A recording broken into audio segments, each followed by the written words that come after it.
Hello, everyone. And as our team likes to say, happy Friday Eve. Um, we like to find reasons to celebrate, I should say, each and every day. And sometimes it is just about knowing that the weekend is a little bit closer. Um, as we're getting warmed up today, I think let's do a fun prompt in the chat box. What is it that you are celebrating today? It's rather spring-like in far, far upstate New York, so I use that as an opportunity, an excuse even, to put on my running sneakers and be outside this morning instead of on the indoor cycling. So that was fun. But what else are you celebrating? Maybe it's a really good cup of coffee.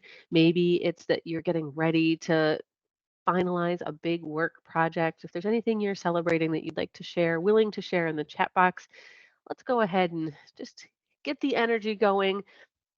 We've got a lot of great content still to cover together and some hands on exercises included as well. Yesterday, we looked at, well, we finished our conversation about work plans. We talked about data. We talked about our need statement. Some of you practiced your 60-second pitch for what you would say related to why your work is needed. Some of you then even got that conversation down into 30 seconds. Congratulations again to those of you that were able to consolidate that information into a 30-second pitch.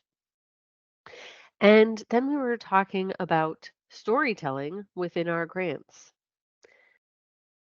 The reality is, and I don't think I said this exact phrase yesterday, the reality is that in grant applications of all shapes and sizes, the biggest definition of storytelling in grants is actually the entire application. The entire application from a cover page or a cover letter through an attachment you might have, anything and everything that we are giving to our grant maker is actually helping to tell our story. So while yesterday we were talking about some very tactical ideas for how we would consider where and how to integrate stories into our application, if that felt like it's not always accessible to you for the grant writing related work that you're doing, don't worry. You can step back and think about grant storytelling in grant applications as truly, literally everything that encompasses the application. And that's where we're going to go ahead and start today. But before I do, I'm wondering, what questions do you have? Things that maybe as day one or two or three or some combination of those, as you've reflected on what we've covered so far, that's 12 learning hours together, specifically related to grants. As you've reflected on any of your participation thus far, are there any specific questions that anyone would like to pose? I'd love to see those in the chat box if there's something that you would like to ensure that we cover now before we add any additional content to the conversation. Please go ahead and let me know again if you have any questions about any of the content so far. It could be something related to research, it could be something related to a theory of change, program logic models, work plans, storytelling, need statements. It's a rather long list of what we've covered together so far. But does anyone have any questions right now that they want to ensure are answered today? I'd like to entertain them right now. Oh, Anna, I'm glad to see that you are appreciative of the knowledge you're gaining. That's fantastic. And actually, speaking of knowledge, I wanted to put in an updated link for everybody. Yesterday, I mentioned two different 10-minute free learning chunks of information. One I talked about related to AI and Philip Dang and the presentation that he provided at Learn Grants this year related to the impact of AI on grant writing. The other is when we looked at the article from Allison Jones talking about grant makers and, well, if you know one foundation, you know the priorities and the preferences for one foundation. Allison was a speaker in a previous year of the Learn Grants Online Summit. All of those recordings are free. They're not behind any sort of registration or paywall. And so I've just put the link to the site on our team's website where you can find all of those recordings, the two that I mentioned, plus any of the others you're interested in. Just put the link to that in the chat box so that you could access that information if it would be helpful. All right. Well, I don't see any questions in the chat box at this time that are drawing from the previous days of content, but as usual, you reserve the right to ask all sorts of questions. Where I'd like to begin our conversation today is, again, with storytelling. When we think about that definition of our application, that our application, the entire thing, is about telling a story to a grant maker, what that means is that whether the application and the requirements is a list of different components, and it looks like a simple list, albeit weighty, but be it a simple list like this, or truly an incredibly complex checklist that needs to be completed. Each of these line items in the screenshot represent a different element that was required for this specific grant application. So regardless of what the application looks like, what the different elements are that we are gathering, your job as the person who's leading the grant application process is to ensure that each and every element that you put together is building on the same story, that the same main point that you want to have conveyed to your reviewer. Yesterday, we talked about an analogy as it related to the need statement. We talked about going on a road trip, either being the driver, the navigator, or perhaps a passenger, and having any of our GPS navigation tools quickly tell us to make a sharp left or a sharp right. I hope that no one has had that happen to them in their travels in the last 24 hours. But this same analogy, which we started with in the need statement, is true as well as we think about our entire application. We don't want to ever have our reviewers wonder, wait a second, where did this come from? It feels like something that was completely unexpected. Why all of a sudden are we talking about fill in the blank when what I thought we were talking about was our work over here? We've been talking about all sorts of different, you've got very different programs and projects that you have happening in your organizations. We want our reviewers to continuously be excited about what they're reading, whether they start with the budget, like I do whenever I review any application, or whether they start in the needs statement, maybe they start in the evaluation section. Wherever our reviewers start their journey in reading our application, each and every element, our narrative, our budget, our other attachments, should all help the reviewer feel like they are continuing forward on a smooth journey. What I would like to help, what I would like to use as a way to help illustrate this point is a quick exercise. And it's one where I'm going to change the slide that's on your screen, and you're going to see 3 images. What I would ask you to do, please, is to type into the chat box. They are numbered, so your options will be 1, 2, or 3.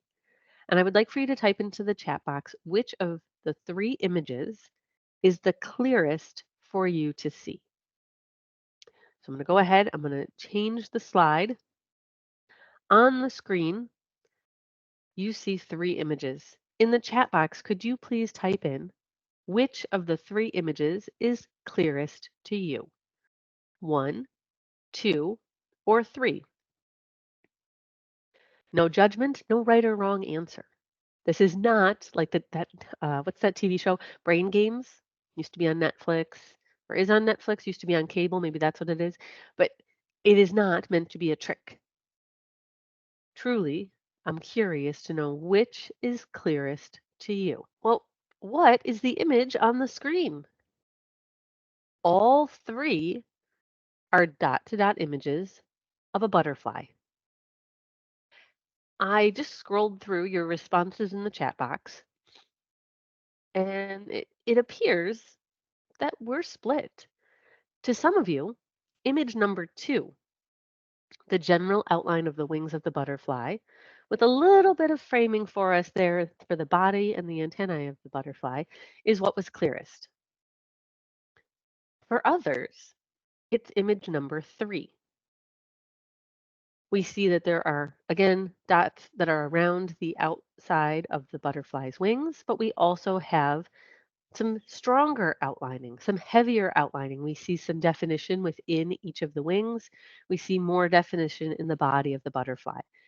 So for some of you, 3 was the clearest. No one selected number 1. How does this translate to our work in grants? Image 1 is indeed a butterfly. If we took the time to connect all the dots, we would see a butterfly.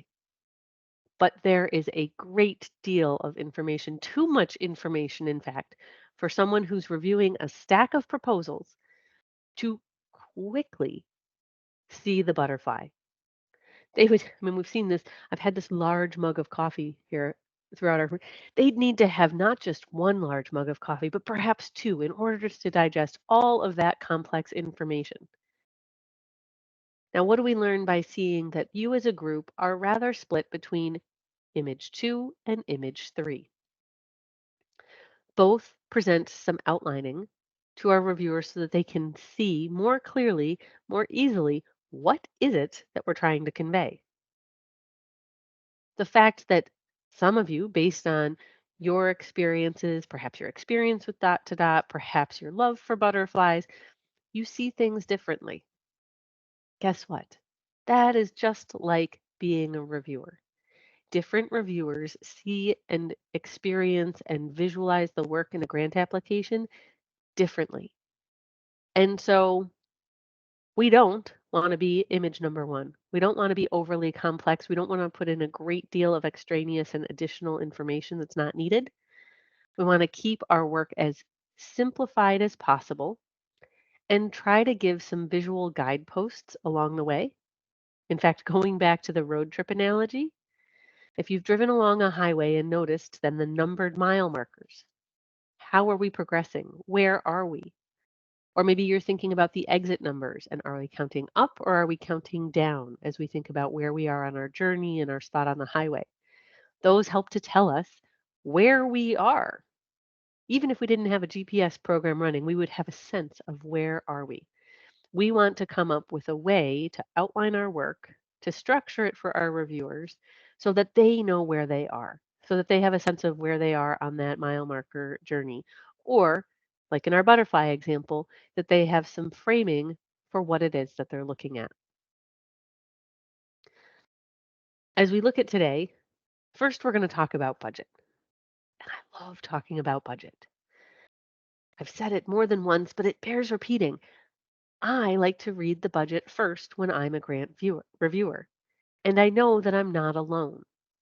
The budget by itself tells our whole story. So today we're going to talk about how it tells and sells our story to a grant maker. If I'm reading the budget first, it means that when I'm doing my review, I'm reading the application out of order. That's okay. Because you're not only defining acronyms at the beginning of an application, because you're thinking about how consistent your story is across all of the elements, how your outcomes and your SMART objectives all tie together, you're going to be fine. It's okay if grant makers are reading your proposal out of what the order is you thought they might read it in. And so we're going to look at that together through our mock review process. So first we're going to talk about budget. Then we're going to talk about the review process that I would recommend you each consider doing before you click submit. And then we're going to talk about how we lay out our plan for the year ahead. So those are our 3 main components of our time together today. How many of you have a background in finance? A degree, a class, part of a job description?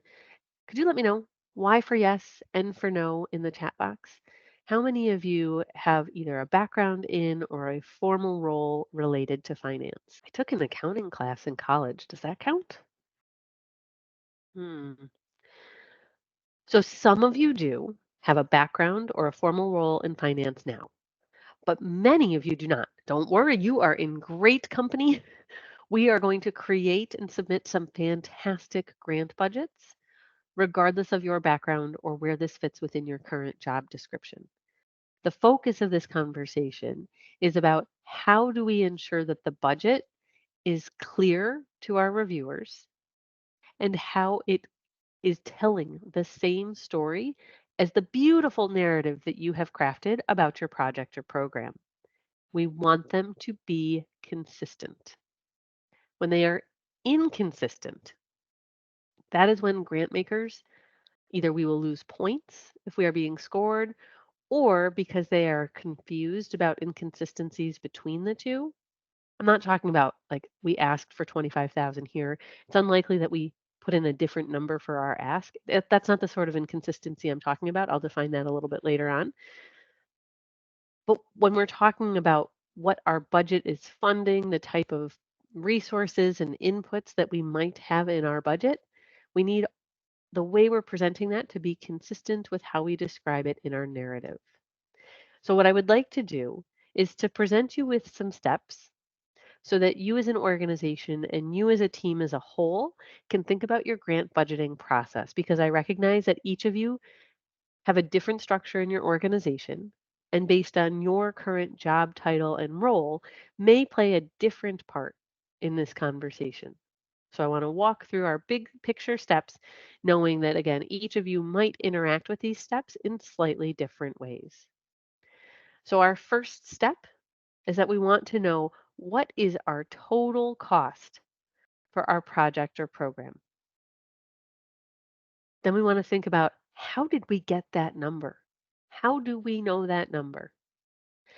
And then we can go ahead and customize to a specific grantmaker form. Earlier in class, I asked you what would be the ideal number that you would ask for. We were talking about it yesterday too with the letter of inquiry that we wrote. Your outline that you put together for your letter of inquiry, you told me what would be the amount that you would want to request. And we saw a wide range of numbers. We saw everything from I think it was 15,000. I think our highest might have been 3.7 million yesterday that we heard. When we think about our total cost for our project or program, what's the magic number?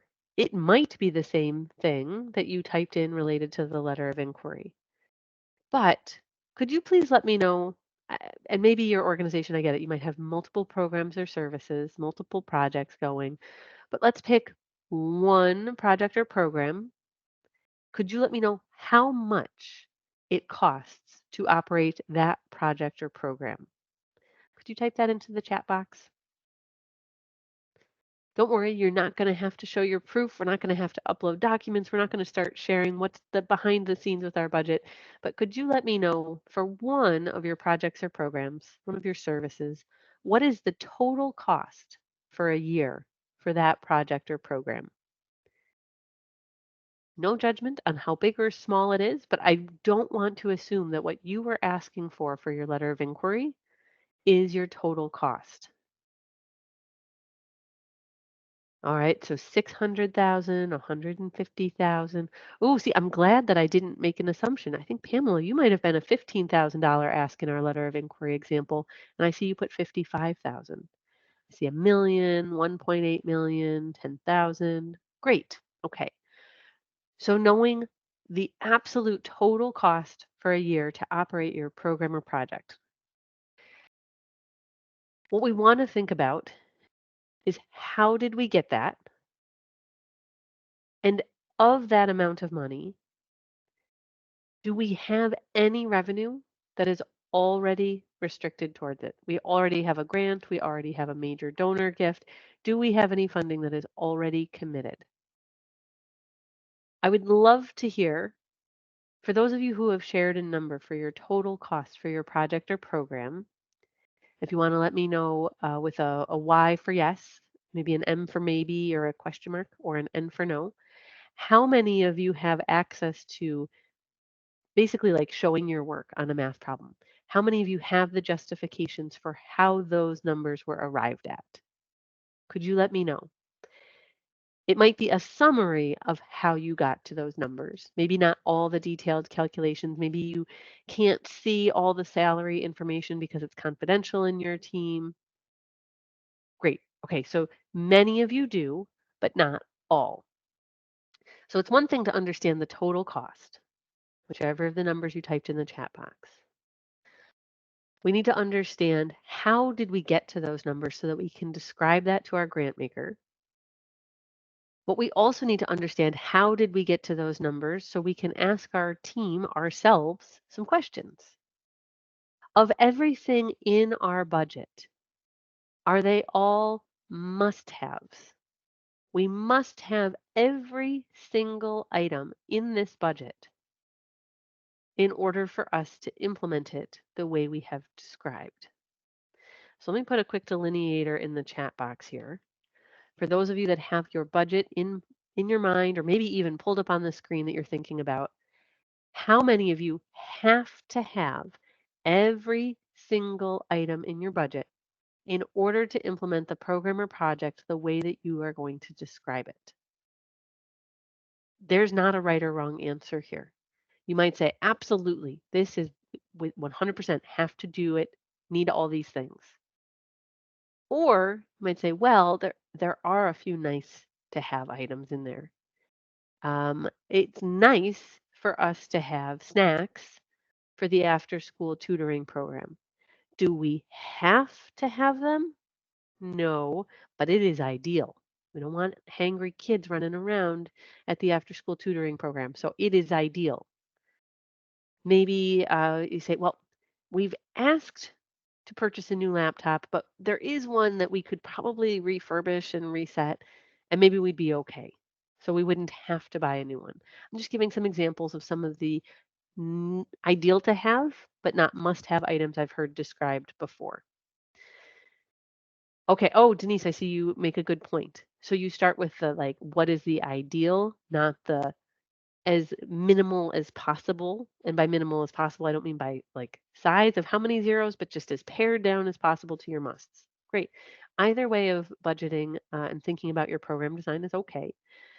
It's important that we understand, though, what are we holding? Are we holding the must-have budget or are we holding the ideal budget? And these 2 or 3 or 4 things could change if needed based on the grant funds we secured. That's helpful as we think about accepting partial funding or what kind of puzzle we're creating with having multiple funding sources that are going to help fund our work. So as you look at your total budget, we want to think about what is ideal for us, what is going to be the easiest way to present the budget so that we can check in on our spending, see how we're doing in terms of our expenditures against each and every expense class category. So what I recommend is that every grant team have an agreed upon internal budget form that they use for projects and programs before you start applying for grants. How many of you have a consistent budget form that you use to visualize what your project or program budget form is before you would start applying for grants? I'm going to put another delineator in the chat box. You guessed it, Y for yes, N for no, question mark if you're not sure. How many of your organizations, how many of your teams have an agreed upon consistent budget you use each and every time you're building a program or project budget? And you make sure you have that completed before you go to a grant budget for an application. I have an example of one that some organizations, particularly those in Michigan, often use. And the reason I call out the state of Michigan is that this form is what the Council of Michigan Foundations has in their basic template for requests for proposals for foundations. So the reason that organizations in Michigan choose to use this as one of their base project budget forms is because it will often quickly translate to the budget form that their foundations they're applying to in the state will be using. What do I like about it? I like that it has expenses of a pretty wide range. It's not a teeny tiny only salaries and supplies and mileage. We've got some nice categories here in terms of having professional fees, equipment and supplies. Sure. Uh, we've got sometimes direct costs related to rent and utilities. We're not assuming that those are only going into indirect. I like that it has a valuation called out as a line item, and it calls out to specify if you're going to put anything into that other category. So I think that's a nice way to look at it. But more than that, I like that the template had both expenses and revenue, a way to remind the team we have to talk about the revenue portion of our budget. For this project or program for the 12 months, do we have any money committed? Do we have any money that we've already requested so that is pending? It might be blank. This might be the first thing we're doing related to funding this project or program. But if it's not, what is our current status of revenue? Now you might say, Diane, what I really want to use is out of my finance software. Oh, that is amazing. I'm super happy about that. And the reason why, if you have an agreed upon report that you're going to pull from, maybe it's QuickBooks, whatever accounting software you're using, but if you're going to pull a report that shows what is the budget for these 12 months for this project or program, and it comes right out of your financial tool, that seems like it's going to be only a few clicks away to then say, well, how are we doing on spending those funds, assuming you got awarded? Where did those designated funds go? How have they been spent? Have we fully spent this category? Have we spent this category half of the way? It will make reporting easier. Therefore, it will make the grant implementation process as a whole far less stressful for your organization. So whether you use something like this Council of Michigan Foundations template that I showed, or if you're using something that your team has agreed on and it's coming directly out of your finance tool, either one, fantastic, super happy about it.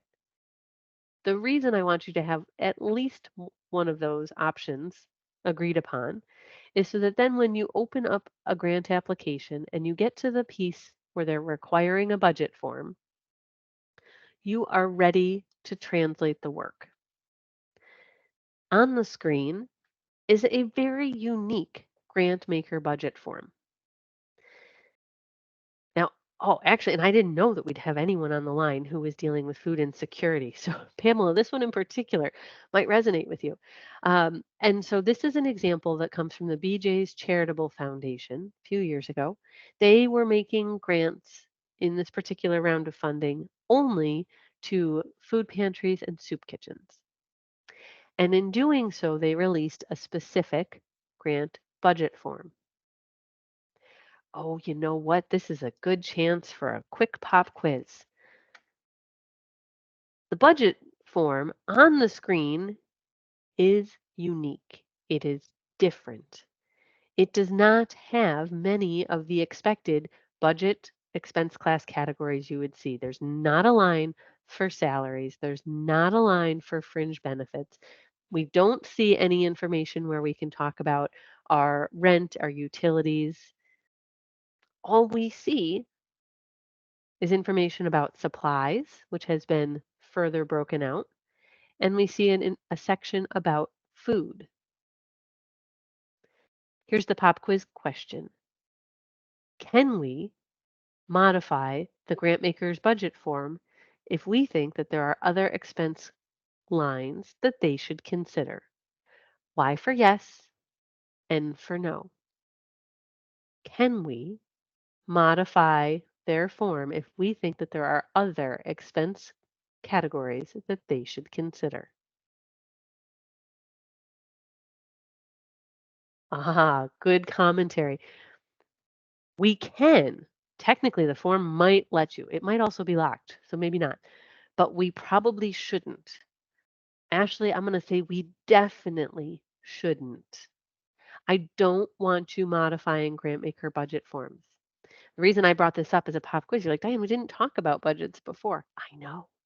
But we did talk about work plan templates and logic model templates. And so this is a really important reminder that if a grant maker has given us a template and asked us to complete it, we should not modify it nor submit our own that we might prefer. We want to keep it the same. Do not modify it. And the reason is that is what the grant maker and their reviewers, that is what they have been trained on.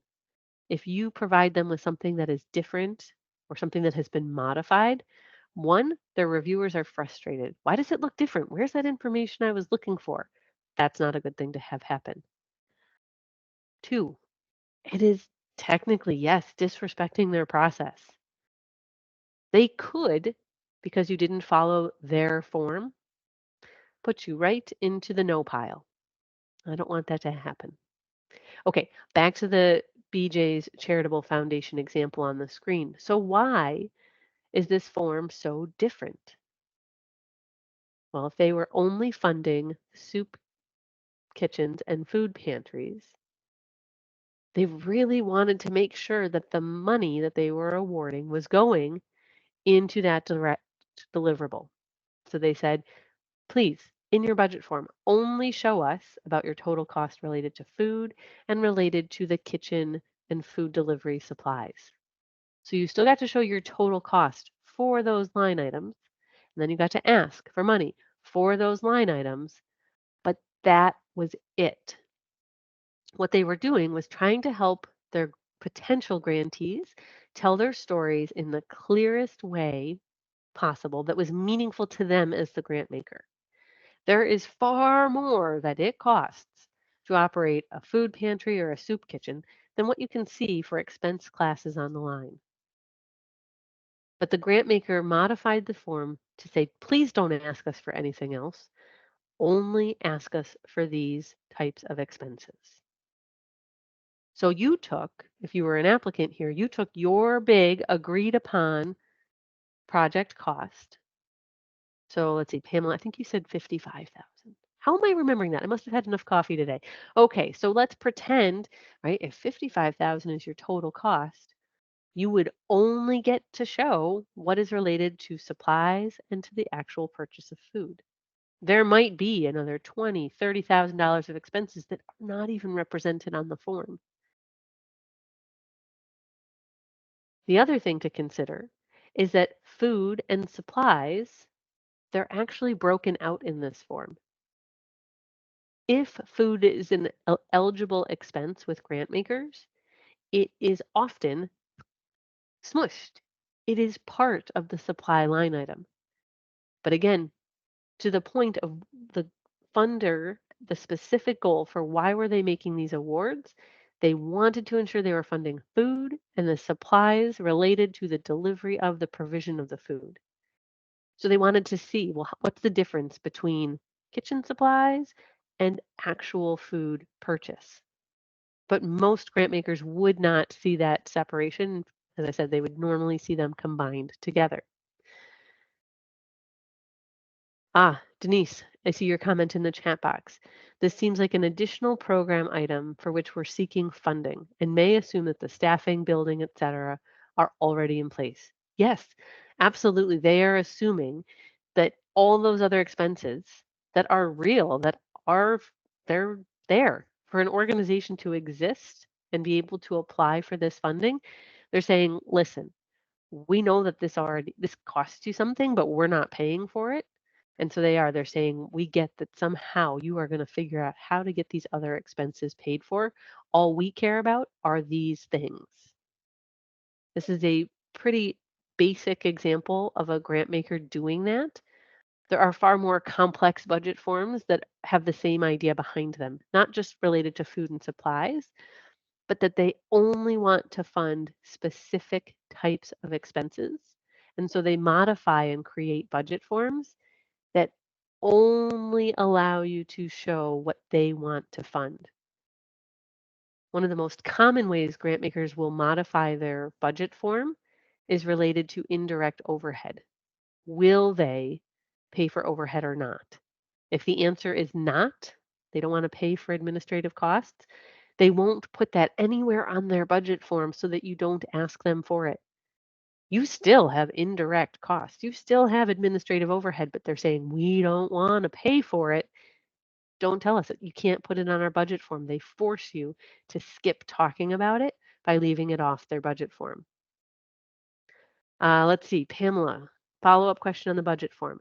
If there's not a category like transporting food from the warehouse, can you increase a grant maker's category like adding it to equipment? No, you should not. If there's a specific expense that you need to have funded and you see that the grant maker's budget form does not allow, like it's not the way you would normally define that, you should not increase a different line item in order to try and get the funding uh, included. Because when you go to report on it and show how did we spend the money, it won't have been spent in the way that the grant maker is defining that category. So you need to make sure that your definition of what fits into these different categories, what fits into supplies, what fits into salary, what fits into mileage, they need to meet the definition of the grant maker so that when you go to report, you have spent the money as the grant maker intended. So we cannot try to move funding into other categories to try and be creative. Now, there are often questions about a grant budget form that may have the line other at the bottom. If you feel like you have an expense that is not fitting into any of the categories that the grant maker has provided, yet there is an other line item, you should itemize what is that item. So, Pamela, for example, if there was nothing related to transportation in the budget form, but there was an other line item in the budget form, I would list transporting of food and I would put that amount there. The grant maker may choose to disallow that as something that they would fund, or they may say, oh, makes total sense. Yep, we're happy to fund that as well. So if you have something that's questionable and you have not been able to get that question answered by the grant maker, and there's an other budget category, I would say that would be the spot to put it. It might not get funded, but you've been transparent about what are your true funding costs. Great questions. Keep them coming. We're still talking about budgets. We're not done yet. When we were looking at the research, when we were talking about the letter of inquiry yesterday, we've been looking at what is the right amount to ask. And this is a stressful question. So I wanted to make sure that we touched on it again while we're talking about grant budgets. So as we're thinking about how much to ask, many of our research tools are helping to make the information easier for us to digest. Yesterday, when I was asking folks to let's remember as a group what are the different research tools that we can use. One of the things that we talked about was Foundation Directory Online. I've just put the link in the chat box. If you scroll to the very bottom is where there's the Find Our Partners button. You can click on it, put in your zip code, and find the closest location where you would be able to use Foundation Directory Online at no charge. Please, I'm not encouraging you to have to pay for it. Use the Funding Information Network sites. They've already paid for access so that you can go for free. But in Foundation Directory Online, if that was a tool that you choose to access, what that does is it takes all of our data from those IRS 990 forms for foundations and it puts it into a very beautiful bar graph. And what we can see is that there are clearly some sweet spots here for where a grant maker would want to fund. So I'd like to have you help me interpret this particular bar graph on the screen. From what you can see, what do you want to ask the grant maker for? What would be the magic amount that you think your organization should apply for? We start on that left-hand side with grants of less than $4,999. The far right-hand side of the bar graph goes up to over $1 million. From the data you can see on the screen, how much would you ask this grant maker for? Go ahead and let me know in the chat box.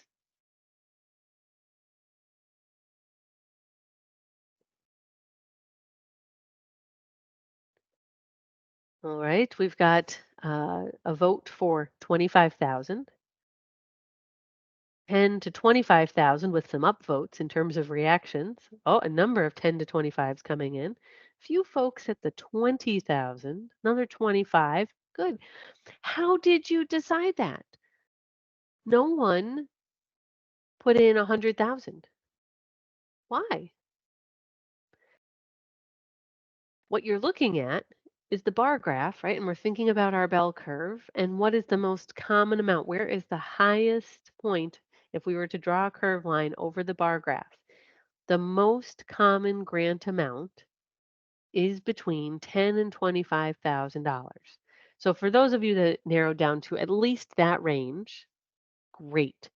For those of you that said 20 or 25, also okay with it. You have not asked for an outlier amount. You've not asked for their lowest or for their highest. It is unlikely that folks will ever receive those amounts. You have gone for their sweet spot. Where are they most likely to make a grant award? When we're using the tools that, like the subscription-based tools, they each have slightly different ways that they visualize this type of data. And it's great because if we've got hundreds and hundreds of grantees, past grantees for the grant maker, it certainly makes it a lot easier for us to quickly make a determination. However, even without looking at any of those tools, you could also make an interpretation on your own by looking at the IRS 990 filing for each foundation. You could look at their past grantee list and visually look for what number keeps repeating. Am I seeing a lot of grants that are at the $25,000 level? Am I seeing that the most common number as I'm quickly scrolling through maybe a few pages of results in their PDF? Am I seeing the number 75,000 a lot? Am I seeing the number 75,000 and 100,000 a lot? So not quite as accurate in terms of graphing like those tools did for us, but we can quickly visually make a decision about what are the numbers we're seeing the most frequently, and that might help us understand, therefore, what is the sweet spot? What are the most common grant award amounts for this grant maker? Let me know if you have any questions about that idea. For foundation grants, trying to make our decision about what do we apply for, either if we're in one of those subscription-based tools, maybe using the visualizations like the bar graphs that they might provide, or if we don't have a tool, using our IRS 990 and looking for what is the most commonly included amount for our recent grantees. Please do let me know in the chat box if you have questions. I'm going to move into state grants. And how might we decide what is the appropriate amount in a state grant? For state grants, if it is not a specific amount that has been stated, you can apply for. For example, there was a New York State Department of Health grant at the end of last calendar year, and it said you may apply for $175,000 a year. It's a 5-year grant award period. So it was really clear. There was no room for interpretation. There was no room for questions. The guidelines told us you could apply for $175,000 a year per year for 5 years. There was a different program around the same time, and it said you can apply for $195,000 per year for 5 years. So it's prescriptive. It's telling you how much you can apply for. That is not the case, though, with all state grants. I've pulled up a particular grant program that is far from prescriptive. The New York State Regional Economic Development Awards have multiple different programs within them, and the programs that are included, historic preservation, a great deal of infrastructure work related to sewer, waterfront revitalization. They have parks, trails grants in here. They have the Arts Council grants in here. There's a lot that's been thrown into this program. But of these different programs, you can ask for grants up to, and they give you a ceiling.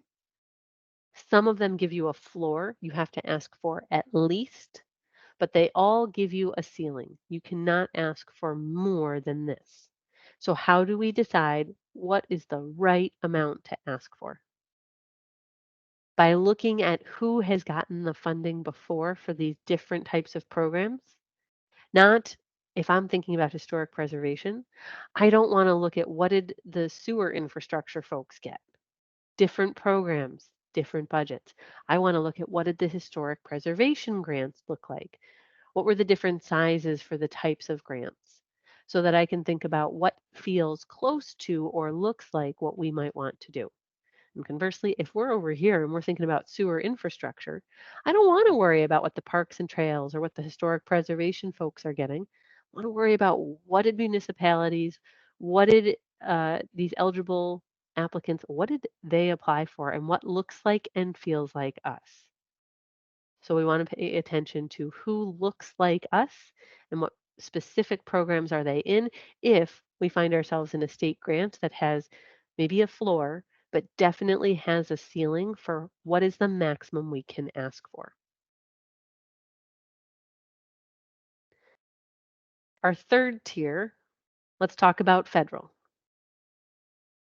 Does anyone remember looking at usaspending.gov on day one together? Anybody remember that? usaspending.gov was the third of the three websites that we looked at. There's three websites that we use when we're looking to research federal grants. Does anyone want to type into the chat box if they remember the other two? What are the other two? I want to make sure all three end up in the chat box. So if nothing else, I will type them in. You've got to give me usaspending.gov. So I'm going to type that one in first. I'm wondering if anyone remembers what are the other two sites that we were relying on. They're all free that help us as part of our federal research toolbox. Oh, y'all are so fast. Look at that. Okay, grants.gov, 100%. Yes. And Tina Gold Star, sam.gov. We need all three sites in our toolbox related to federal grants. How do I want to decide what is the right amount for a federal grant? It may be prescriptive. It may say you may apply for a grant of $325,000 a year for 5 years. That's what they're offering. It could say you may apply for a grant of up to $600,000 per year for 3 years. I'm thinking of an OVW grant that just recently closed, and it was an up to. So you didn't have to apply for the maximum amount, but you could.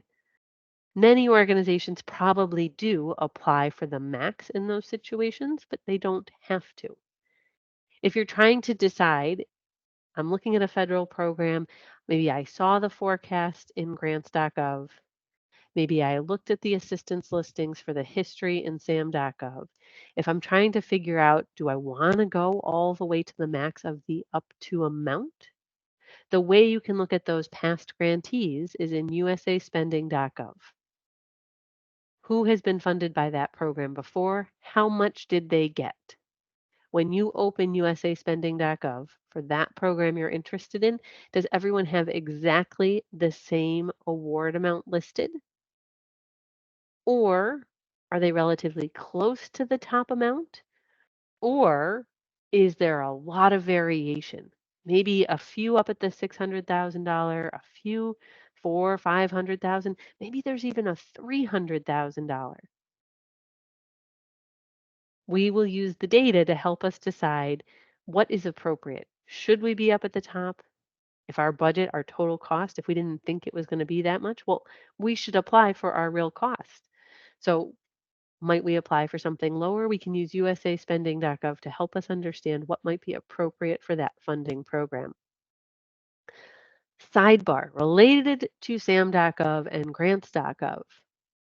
When we did that exercise in grants.gov, does everybody remember how literally from the time we started the exercise until the time we finished the exercise, there was an additional forecast included in grants.gov? The number went up from 469 forecasts to 470 forecasts. That's not my question, is if you remember it or not. It's okay if you don't. But the real question is, how many of you have read the grants.gov notifications this week and seen that there are new postings, some forecasted, some open, just for tribal organizations? How many of you knew that? Go ahead, humble brag about it if you've been keeping up with your grants.gov postings every day. Fantastic. Good. I know that not everyone was getting that free email from grants.gov in their inbox each and every day. So I hope that you went and signed up after we were done on Monday, because this shows not just, geez, it opened. Now I've got to think about a deadline. We know that's tough to be competitive, but there's at least one new forecast that specifically called out tribal organizations. All right, kudos. I'm so glad that a number of you saw that. Let's see. Great question here, Pamela. Thank you for asking. Should your budget help you decide the amount to apply for, or should you apply for the most awarded amount? The first one. You should think about what your total cost is and use that to decide how much you're going to apply for. You want to not create budgets and ideas so that you can apply. If you're thinking about what is our ideal program design, what is our theory of change, what is our logic model, what are our anticipated outcomes, this is what we want to look like. If you're thinking about what that costs, now you're finding grant opportunities that help you do that versus, oh, look at this shiny grant opportunity. This is cool. Let's build a budget for it. That is hard to have be competitive. That's difficult to have be sustainable. So you want to always be selfish and do your program design and your budget work first, and then think about which is the grant program that is right sized to help you do that work. Thank you for asking. That's a great question. So to summarize, what is it that we're using to help us decide what is the right amount? It depends on whether we're talking foundation, state, or federal. You're going to need to have a lot of things in that toolbox to help you make that decision. As we continue, yes, still more about budget. We're going to be thinking about cost per person or cost per unit. Cost per person is something that is used by some grant makers, often in the government space, to determine which applicant should we fund. They're making a decision based on the economics of who is giving us the best program for the lowest cost per person or cost per unit served. What we're looking for in our budget forms are specific questions or cells, fields that have in language like this: total budgeted clients, total budgeted units, total unit cost, unit rate. Here's another example: cost per client, cost per unit. We've seen programs that are related to housing. And so doing maybe lead abatement or doing some housing rehabilitation. In that situation, what would the unit be? The unit is the house. The budget form would say cost per unit. Again, the grant maker in that situation is trying to decide which is the best investment for us, which one will give us the strongest impact.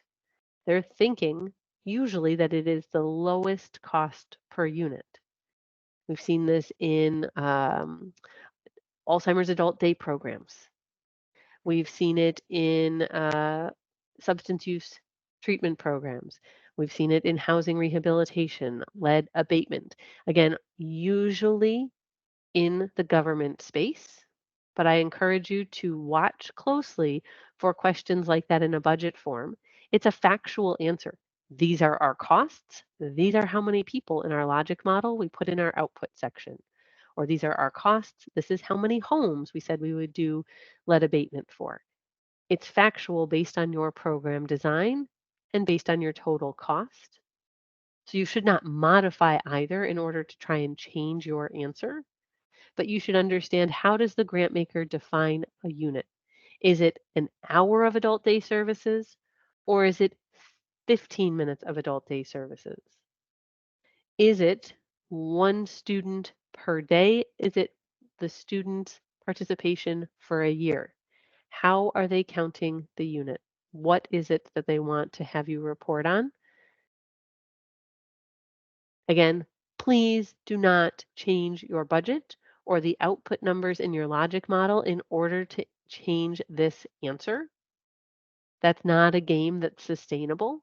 But what it means is that as the person leading the grant application, you should be asking questions of the grant maker. You should be looking for information in the guidelines to ensure that there are not specific ranges that are eligible. They won't accept it if you are over or under a certain amount. You might find that if you are over or under, it's an easy no. If you don't fit in their range, they will just say no.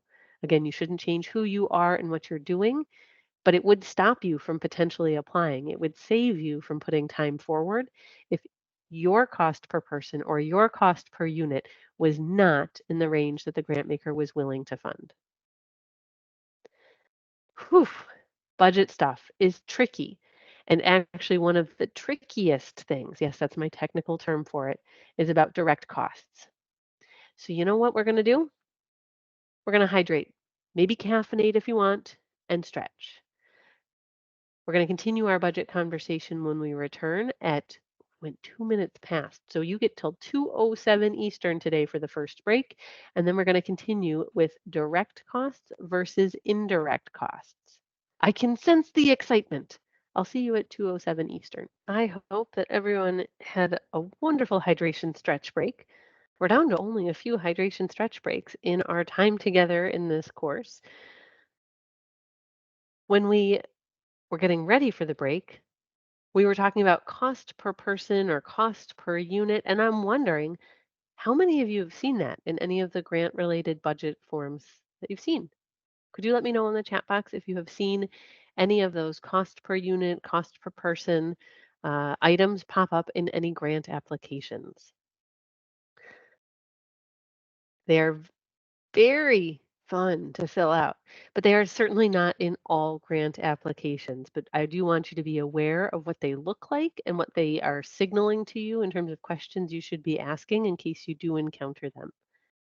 Okay, so not everyone has had a chance to see those yet. So the good news is now you have, and when you encounter a grant application that does have something like that in the budget form, you'll know what to talk about with your team. So why did I call direct cost versus indirect cost? Why did I call it tricky? Well, for a few different reasons. And part of it is about how does the government define direct versus indirect? And how do foundations define direct versus indirect? And more so than the definitions, who's willing to fund it or not? So, what I'd like you to use for your definition as it relates to direct costs versus indirect costs, I want us to use the federal definitions. 200.413 is how the direct costs are defined in the Electronic Code of Federal Regulations, ecfr.gov. I have just put that link into the chat box for you so that if you have never been to the site or if you've not bookmarked it before, you can do so now. Indirect costs are defined within this Code of Federal Regulations at 200.56. When you are in federal guidelines, maybe even sometimes in state, city, or local government grant applications or in grant guidelines for an application, you will see these different numbers included. These are not the CFDA, those Catalog of Federal Domestic Assistance numbers like we use for researching in SAM.gov and in grants.gov. These are different numbers, but they are equally important to help us find a very specific piece of information. These numbers are referring to some element in the Code of Federal Regulations so that we understand what is an allowable expense, how is this particular type of expense defined, what rules might exist around it. So if you have not already bookmarked that, I'd encourage you to click on that link in the chat box and do so. Direct costs, these are the identifiable expenses. I like how they put easily identifiable. Well, there's rules about how we'll figure out what easily is, but how we will say these costs are directly related to the implementation of a project or program. What are therefore maybe the supplies, the things we have to have in order to implement this project or program, the equipment we have to implement this project or program, the staff that we have to have on payroll in order to implement a project or program. That is what is included in a direct cost. You could argue, rightfully so, that you have to have space for your program to operate. That is true. There will likely be some portion of your space that you have to have in order to operate your project or program. I've got that the soup kitchen line is kind of in my mind after that BJ's Charitable Foundation budget example. You have to have a space to cook and provide the food. That's a direct expense. On the other hand, indirect costs. Indirect costs are difficult to pinpoint to one specific project or program because it's an umbrella cost for the entire organization. These are costs that are keeping your lights on and your doors open. These are things like human resources. Uh, so thinking about payroll costs, the people who help to run payroll, thinking about the IT department. While some IT costs may be direct related to a project or program, many are the infrastructure behind all of the computers running, the entire network being protected. Your CEO or executive director salaries, your CFO salaries, those are the type of individuals whose specific role is difficult to say, yeah, it is actually it's work for this specific project or program. Those higher roles are usually they're an umbrella operating the entire organization.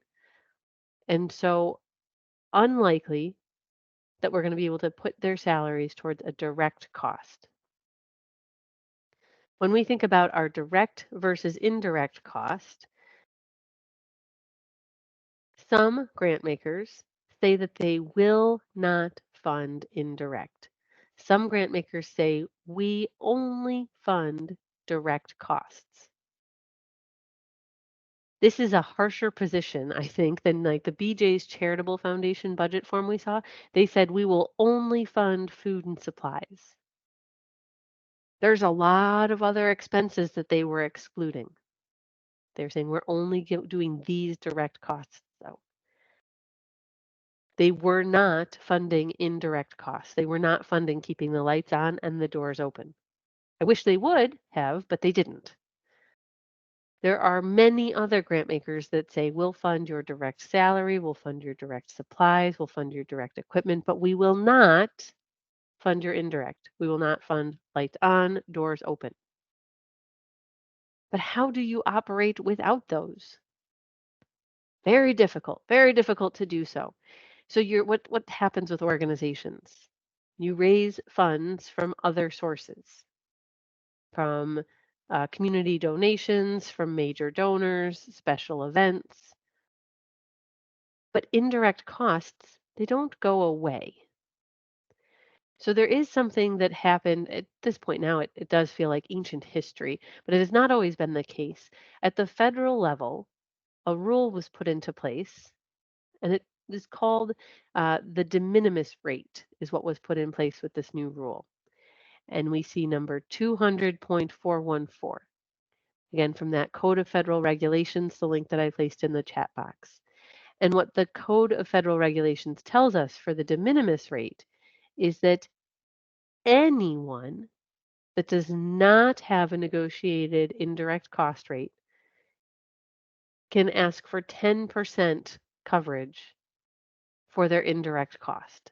So 10% of the total modified direct costs could be requested as part of a grant application budget.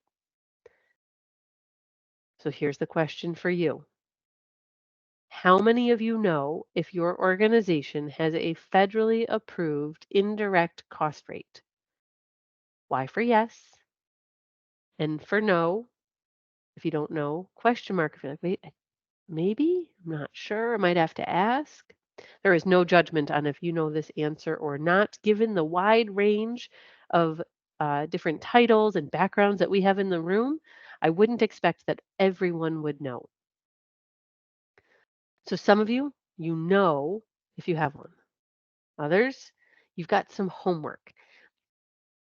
This is technically still optional because I can't tell you you have to tell me the answer, but please put this at the top of your optional homework list from this training. I would encourage you to find out from your colleagues, do we have a federally approved indirect cost rate or not? Organizations cannot have one until they have been approved for their first federal grant. So that might give you a clue about whether or not you might have one. So an organization has to have had at least one awarded federal grant in order to have a federally approved indirect cost rate. If your organization has had at least one awarded federal grant, you very well may have gone through the process to have this approved indirect cost rate. The reason that you want to know, do I have it or not? They will always be greater than 10%. Folks don't negotiate for an indirect cost rate if it is at 10% or lower. But if it costs more than 10% to keep the lights on, the doors open, things running, then organizations usually will choose to go through that negotiation process so that they can get as much of their indirect cost covered as possible. This is not a judgment in terms of how low should the number be or how high should the number be. The type of organization you are is usually what influences what that number looks like. So, for example, museums, we were talking about archives in the chat box. So, organizations that hold collections of things they have to maintain, tend to have higher indirect cost rates than those organizations that are more service based. So maybe they're 15, 20, 27%, but we see very different industry type rates for approved indirect cost rate, again, based usually on the type of organization that you have and what it is that you are maintaining as part of what your organization does. Ashley, that's a fair point. So indirect cost rate, which Ashley has typed in as IDC, eats up a lot of grant money. Does, because if you have the federally approved rate, that's what folks are going to want to have always included because this is a source that will pay for it. And there are many other grant sources that will not pay for it. So this is an opportunity to fully fund that cost in an organization versus pulling money from other sources to try and make up the difference that maybe a foundation wouldn't pay for. So that's often why at the federal space you might say something like that.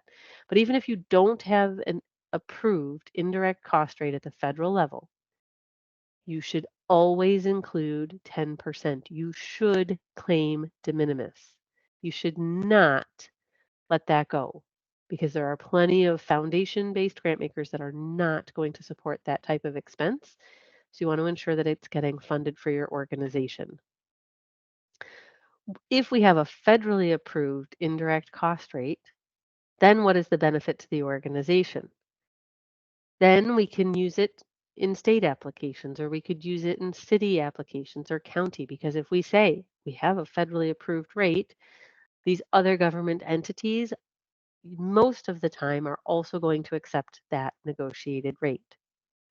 With foundations, you can tell them you have a federally approved indirect cost rate as your justification for why your budget line item is what it is.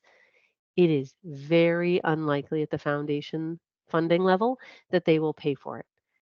If anything, they might pay for 10%, or actually there was a foundation who they allow 15. And that's pretty generous in the foundation space. I'm not saying I agree with their approach. These are important costs to keeping your lights on and your doors open so you can do your great work. But as a general rule, foundations are usually funding, if they fund indirect cost rate, something closer to that 10% de minimis. This part, I get it. We're not all folks that are in finance. You might say, Diana, I'm not sure how I should use this information. The most important way to use this information, if you are not paying attention or having to worry about budgets and finance on a daily basis, if that's not part of your role in your organization, the reason the indirect cost information is important for you then is so that when you are researching grant opportunities, you are looking for, do they pay for lights on, doors open type costs, or indirect items, or not? Because your organization may have a different appetite for they do or they do not, depending on what their cost structure is. So it's something for you to pay attention to when you're doing your research work. And if it's not clear when you're doing your research work about a funder, it's something to ask about when you're doing outreach with relationship development. So at a minimum, that's why you should care about direct versus indirect. It will also, of course, then come together when we're filling out our actual budget forms in a grant application. By all means, let me know if you have any questions about indirect cost rate. I'll be frank. Going through the negotiation process, nope, not my specialty, not something that I get joy out of. I have a colleague, a member of our team, she loves indirect cost rate negotiation with federal agencies. But her background is in finance, her MBA, other related degrees. I'm like, she loves it. Like, not my thing. But at a basic level, all of us should understand, why would we apply for an approved rate? How do we use it once we have one? And how do we use that with other grant applications to maybe decide to apply or not? But happy to entertain any questions you have, or if you're looking for like maybe some nitty-gritty questions about negotiation, definitely ask. I just may refer you to Jasmine for some of the answers. So we've covered filling out the budget forms. How much are we asking for? What might the form tell us? Something that's different about how the grant makers having us put our information forward.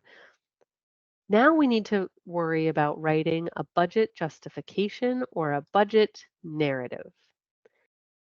How many of you have ever written a budget justification or a budget narrative? Could you let me know, please, if you have written a budget justification or a budget narrative before?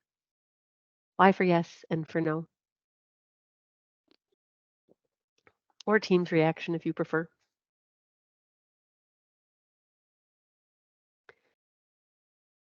All right, we've got a mix. Some have, certainly not all. So you might be handed a budget by your colleagues, or perhaps you were part of the process of building the budget. And then you are looking at the application, and the application says, please be sure to include the budget justification. Please be sure to include the budget narrative. If we are in, let's see, let's pick a few. SAMHSA, so substance abuse related funding, mental health related funding, no page limit for their budget narrative or justification. OVW, Office of Violence Against Women. I was looking at an underserved population grant the other day. Budget justification, no limit. A SAMHSA narrative related to their application has a 10-page limit in almost every process. OVW has a 20-page narrative limit for the normal program portion, double spaced. But the budget justifications in both of those examples are unlimited. How do we create a budget justification or a budget narrative? Do we really have a whole nother big narrative that we have to write? Are we looking at, again, a blank page with a blinking cursor trying to think about what we're going to write? Not quite as complicated as that. A budget justification or a budget narrative, funders use both terms. What they're asking you to show is they're asking you to show your work. You do not have to raise your hand for this question or give me a Teams reaction or a Y for yes and for no in the chat box. But if you could please just take a moment back to teleport in time to math class at any level. Could be thinking back to high school, maybe geometry class. Actually, my youngest had an exam today in geometry class. Could be thinking back to calculus class, any level math class. It's totally fine for where, and I'm, you might say, Diane, I don't want to go back to school. That's so, just for a minute, just for a second, we're going to just take this quick trip back in time. Any math teacher that I know, actually including my sister-in-law, what do they talk about? Showing your work in order to get full credit. You got the right answer, but you didn't show your work, so you lost a point. You got the right answer, but you didn't show me your work, and so you didn't get all the points. Or you got the wrong answer, but because you showed me your work, you still got partial credit. The budget justification or the budget narrative is showing your work so that your reviewers can give you full credit. That's the best way to think about this justification. Yes, they do have narrative in them. A sentence here, a sentence there, but the reality is you are showing your work. So while your budget form has a cell, what is the total cost for salaries? What is the total amount of your request? The budget justification is where you're providing all of that backup detail for how did you get to your numbers. Here's a real example. In this budget narrative, it opened with, and it's redacted, the organization requests 2.5 million and change for the proposed Accountable Health Communities project. The total requested budget breaks out across the 5 years of the project period as follows. And now we have this very basic, simple table, 2 rows, 6 columns, and it shows us, oh, that's interesting, very different amounts. Year 1, 787,000 and change, year 2, 568,000 and change, and so on. It keeps decreasing each year until that total column at the far right, it has the same number, 2.569 million and change, as that opening narrative sentence does. Interesting. There's a few things that I want to point out that I love about this example. Tables. Tables are always your friend in a budget justification or narrative if formatting allows. This is incredibly clear for me as a reviewer to say how much in each year. If I had not shown you this information, if I had not shown you the breakout for years 1, 2, 3, 4, and 5, what assumption might you have made as a reviewer? Anybody want to let me know in the chat box? What assumption might you have been making as a reviewer if I did not show you what each year was? What would you have probably assumed instead? Ashley, wow, oh, look at you are fast on your typing. You definitely all hydrated and caffeinated on stretch break. That each of the years was the same. So as a reviewer, that would have been an incorrect assumption, but it was the natural assumption that we would make. Now you might say, Diane, but what if I was asking for equal amounts? Should I still show a table? Yes. so that your reviewer doesn't wonder if there's any variation from one year to the next. Love this. Jasmine, the colleague that I just mentioned when we were looking at direct and indirect costs, even if Jasmine is not going to be the one to review a budget narrative, Jasmine is like sitting here on my shoulder. Have you considered using a table? That's always the commentary that comes back. Will this application process allow you to use a table? I think that might be clearer here. So please take it from Jasmine. If formatting allows, how can you use a table to make it incredibly clear and easy to digest for a reviewer? How do your costs break down? In this example, oh, this is a very complicated table. This is a funder provided table. Some funders, because they are so focused on understanding how did you get your numbers, how did you reach your calculations, they will provide you with a table so that they are guaranteed that what you are providing, what you are submitting, is exactly the information that they care about. So in this example, we're in the personnel section, so we're thinking about the salary breakout. This particular funder wants to know what is the title. If it's vacant, instead of putting the person's name, you would put TBH and when we would think they would be hired. Because that way they understand what proportion of this cost would be part of your grant budget. They want to know what the annualized salary is, the full-time equivalent. Is it full-time or is it something like 0.75 FTE is meant to be the role? How many months and what is the amount requested? The funder said, this is what is important to me. So we have to fill out each and every cell that they ask us to for them to say, yep, you get full credit. You showed your work. Here is a different example.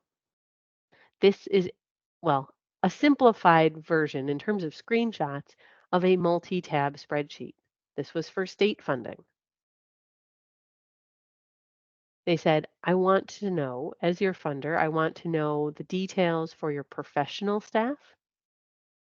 In this second tab, I want to know the details of your salaries for your support staff. In this next tab, I want to know, what about your purchased services? Many grant makers will refer to that as professional fees. Okay, purchased services, that's fine. Happy to call it that here. But they wanted to know what was the description of the item, who was the provider, what was the cost calculation that was done to get to the total expenditure. Another tab still, supplies and materials. Describe the item, give the quantity, give the unit cost, give the proposed expenditure. So the funders made it easy for those who are applying. We didn't have to guess about what details are important. How would you like us to show our work? They said, please complete this. If you do that, you get credit for showing your work. Actually, let's look back for a moment because example 1, this is a budget justification, which is free form at the federal level. And that is one of the most common things that will happen at the federal level. It's free form. So it starts in a Word document or in a Google Doc, and then you're going to PDF it. But it's free form, so you get to listen to Jasmine and ask yourself, would a table help here? My second example is actually from city funding. So the city provided the table to ensure that everyone provided this level of detail so they could get credit for showing their work. However, this particular funder said 0 points are added to your score or subtracted from your score. This is worth nothing. Your budget justification has no bearing on how we judge your proposal, but you have to show all your work, but it has 0 bearing on your overall score. Not usually true at the federal level. Usually it's worth a good percent. This is a state example. They did, again, say, here's the format to use. Everybody make sure you show your work. This one was worth some points. It's up to the grant maker to decide how much weight do they put in their overall review process for your budget and your budget justification. It could literally be nothing but required, and I've seen it go as high as 30%, which is a lot. Maybe it's more like 15, 20% on average, but I've seen it go as high as 30% for how much weight was put on your budget and budget justification. That's why you, the person who's working on the applications, who's really focused on what's our program design, what's our logic model, what are our outcomes, that's why you should care about budgets. You don't want to lose the opportunity to get funded because you lost points on your budget or budget justification. Now, those two examples where the grant maker gave you the template, we already covered this, so but just one good reminder, we would never change their budget justification template, ever. Don't do it. Don't change it. It's their form. It's what they want to see related to your justification, so don't change it. But when grant makers don't give us a form, the risk is that we're not in geometry class, we're back in algebra class. And we're asking our reviewers, if we don't show them all of our work, we might be asking them to solve for a variable. So looking at an incomplete equation where there is an x or a y, something that we don't know in the equation, and you might not love algebra now, or you might not have loved it back in school. Trust me, your reviewers, whether they loved math or not, do not want to solve for variables. Try to figure out, wait, what number's missing here when they're reading your budget justification. So the big rule is that your reviewers should never want to reach for their calculator or their phone, which might be their stand-in, always at hand calculator these days. They should never reach for their calculator. What the budget justification should do is give them more information, help them to understand, what does this really look like? If you were describing how you were going to solve the transportation barrier for your community by putting your staff out on the road and reimbursing mileage, if that's what you were talking about in your narrative, you talked about the barrier in your need statement, you talked about why and how your staff were going to go on the road in your program description, and then they got to your budget justification and there was not any mileage included, that's not telling the same story. There's a big inconsistency in the story. And now the grant maker is wondering if they should say yes or not. I would love to give you the opportunity to build some budget justification muscles. I know some of you have written justifications, you told me in the chat, but not all of you have. So don't worry, we are not starting from scratch. You do not need to get a piece of paper or open a document and start drafting your own. No, no, I know I've done that on some other things this week. That is not today's plan. But, all right, everybody, whether you feel like maybe sticky notes and pens are going to help you if you're thinking about justifications. Maybe you want to have your phone or a calculator at hand. Maybe you just want to hold a cup of coffee in hand and be ready. Could you let me know with a team's reaction of any sort? Are you ready for our budget justification exercises? We have 2 sets. I'm actually thinking about like being on like a Peloton class. I'm like setting the stage. We're going to do 2 sets today. We're going to do 2 budget exercises. Could you let me know? Are you ready? Oh, no, I'm nervous. I know budgets are all right. I'm starting to see some. Like you made me nervous. Like, is everybody ready for budget justifications? Okay, good. So in our first exercise on the screen right now, please, I know I joked about getting your calculator. Please do not open your calculator. I would love, and there's no prize. Let me be really clear, there is no prize. I would love to see who can tell me first, no calculator. If you could just quick type in how many miles can you drive if I give you 56 cents a mile and I tell you that you need to spend exactly $1,762.56? We'll just see who types that in first. Go ahead. Kind of like the butterfly exercise. Yeah, let's see who. I'm watching the chat box. You're like, Diane, you're not funny. Mentally, how fast, without getting a calculator, could you tell me how many miles can I drive if I gave you 56 cents a mile and I told you you had to spend exactly $1,762.56? That is not quick back of the envelope type math. We're not quick, just slow math. We're getting our calculator out. That was a bad joke. It wasn't really meant to be a joke. It was a bad word problem. What happened? You, as a reviewer, you went for your calculator, which means the very well intentioned, awesome person who would have written this, they did not do a good job showing their work. Because what really happened? We had a variable that we had to solve for. It looks beautiful. I'm not mad about how it looks. No, I'm all right with it. It could it have been helpful if there was a table? I don't know. Maybe, sure. Always if formatting allowed. Could make it even clearer. I like that it told us that year 1, year 2, 3, 4, and 5 were all exactly the same amount. I like that it showed me the total for the 5 years. I do not like that it didn't tell me how many miles was that per year.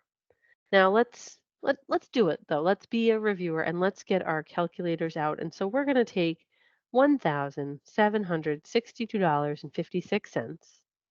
We're going to divide it by 56 cents and see what happens.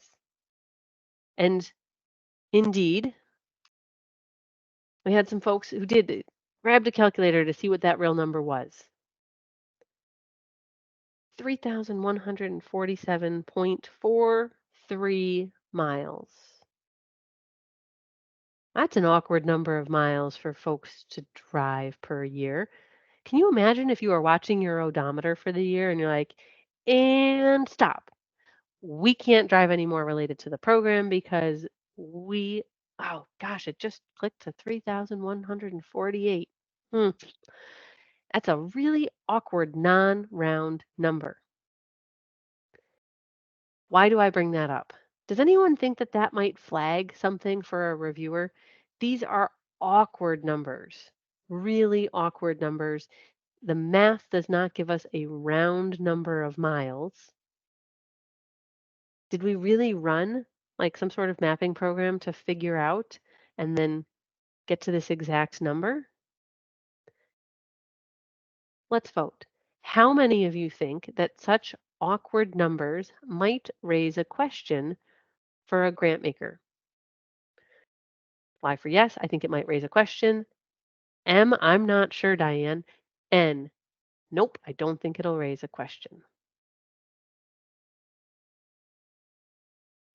I'm all right with folks being in the middle. They're like, I'm not sure.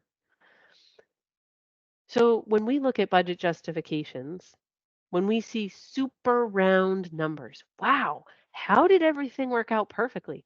This is 2,500 and this is 3,500 and this is 50,000. Those are beautiful round numbers. That can also make reviewers start to, and I love Pamela put in the thoughtful emoji. I'm thinking that can also make reviewers stop and think. Are we sure that there's a good justification behind these numbers? They're all incredibly round. So I'm not saying that we want to have these beautiful, perfect numbers. But if we have super exact, precise numbers that are down literally to the cent, why? Because the calculator math that we just did, it's not like we said, well, if we were going to drive 3,500 miles per year, and we said our reimbursement rate is at 56 cents a mile, it would make sense that we would end up with a non-round, beautiful number because we started with something that was a whole number based on maybe what we did. We ran some mapping programs and we thought, on average, we're going to drive 3,500 miles a year. But our mileage rate is what made the number be awkward and non-round. But we had all sorts of non-rounded numbers here. And when we did the math, we solved for our variable. The mileage number didn't really make sense either. So it feels like what we did here was we kind of forced the numbers in to get to our total budget size. Perhaps that might be what the grant maker would think. So I would encourage you to make sure that what you are putting in is not, we want to just round numbers. That makes a lot of questions for reviewers. And was also not, well, we were just filling the gap. Here's what we had left. And so we made a justification so that the numbers worked out. Either end, too round all the way across, or super awkward numbers gives the reviewers pause. Did you really do the homework to get to these numbers? Or were you going smooth and round? Were you forcing numbers in where you still had space? Questions after exercise 1. Key takeaways. Please don't make your reviewers reach for a calculator. Please don't make your reviewers feel like they are in algebra class. Don't strive for perfect and round. Don't plug numbers in at the end in order to fill out your budget. Questions, though, on this exercise.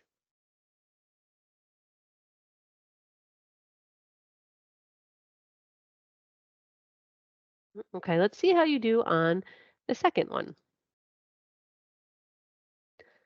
I'd like for you to take a moment, please. I want to give you a chance to read the text that's on the screen, to look at the table of information. We're going to go on a bit of a scavenger hunt together. First, we're going to list the things we like. Second, we're going to list the things we don't like or the questions we have. But please take a moment to read it. And then I'm going to put a prompt for you in the chat box.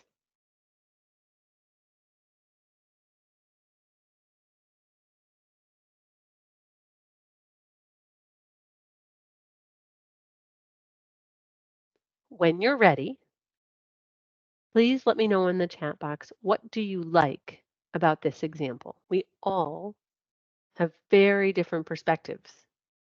So please don't feel anchored as you're seeing other comments in the chat box. You are welcome, however, to upvote or react to, if you want to be like, oh, ditto what they said. You're totally welcome to do that. But what do you like about this example? Some folks are enjoying the chart. Good. If you want to tell me why you like the chart, that'd be great. Bonus information. Ashley called out the fact that it's not just the years. Ashley likes that the number of months in each of the award years is called out. What else does anyone like?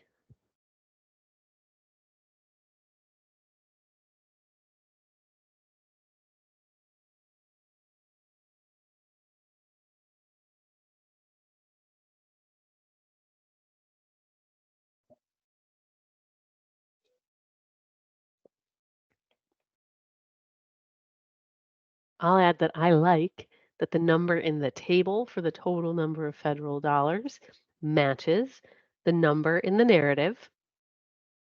Sometimes, because of how budgets are put together towards the end, people might make one last little change here, one last little change there, and you end up with, whoops, some inconsistency for how everything gets updated.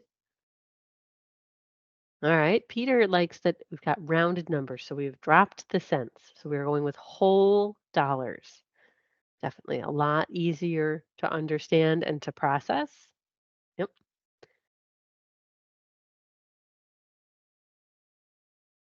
I like that they, while whole dollars, are not exact, perfect, beautifully rounded dollars, especially if this was a funding program that did not say you're applying for a specific amount, right? But this is rather one, these numbers would indicate you could go up to a certain amount. And so this says this applicant has done their homework to figure out what is the appropriate exact amount. I've never seen a grants.gov posting that said you have to apply for your award amount will be $5,656,000 168. I've not seen one be that exact, right? Those are usually some form of cleaner rounded number. Mm. Joy Lynn likes that the cost per family is listed. That makes me wonder if the cost per family was called out in the guidelines as something that was important, or if this applicant decided that could be meaningful information in the review. Okay, good. I think that you found some great things to like. On the other hand, let's put in our second prompt.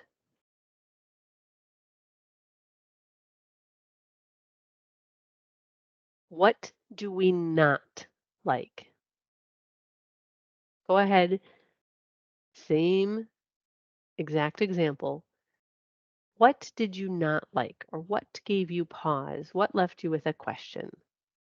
Could you let me know that in the chat box, please? What don't we like?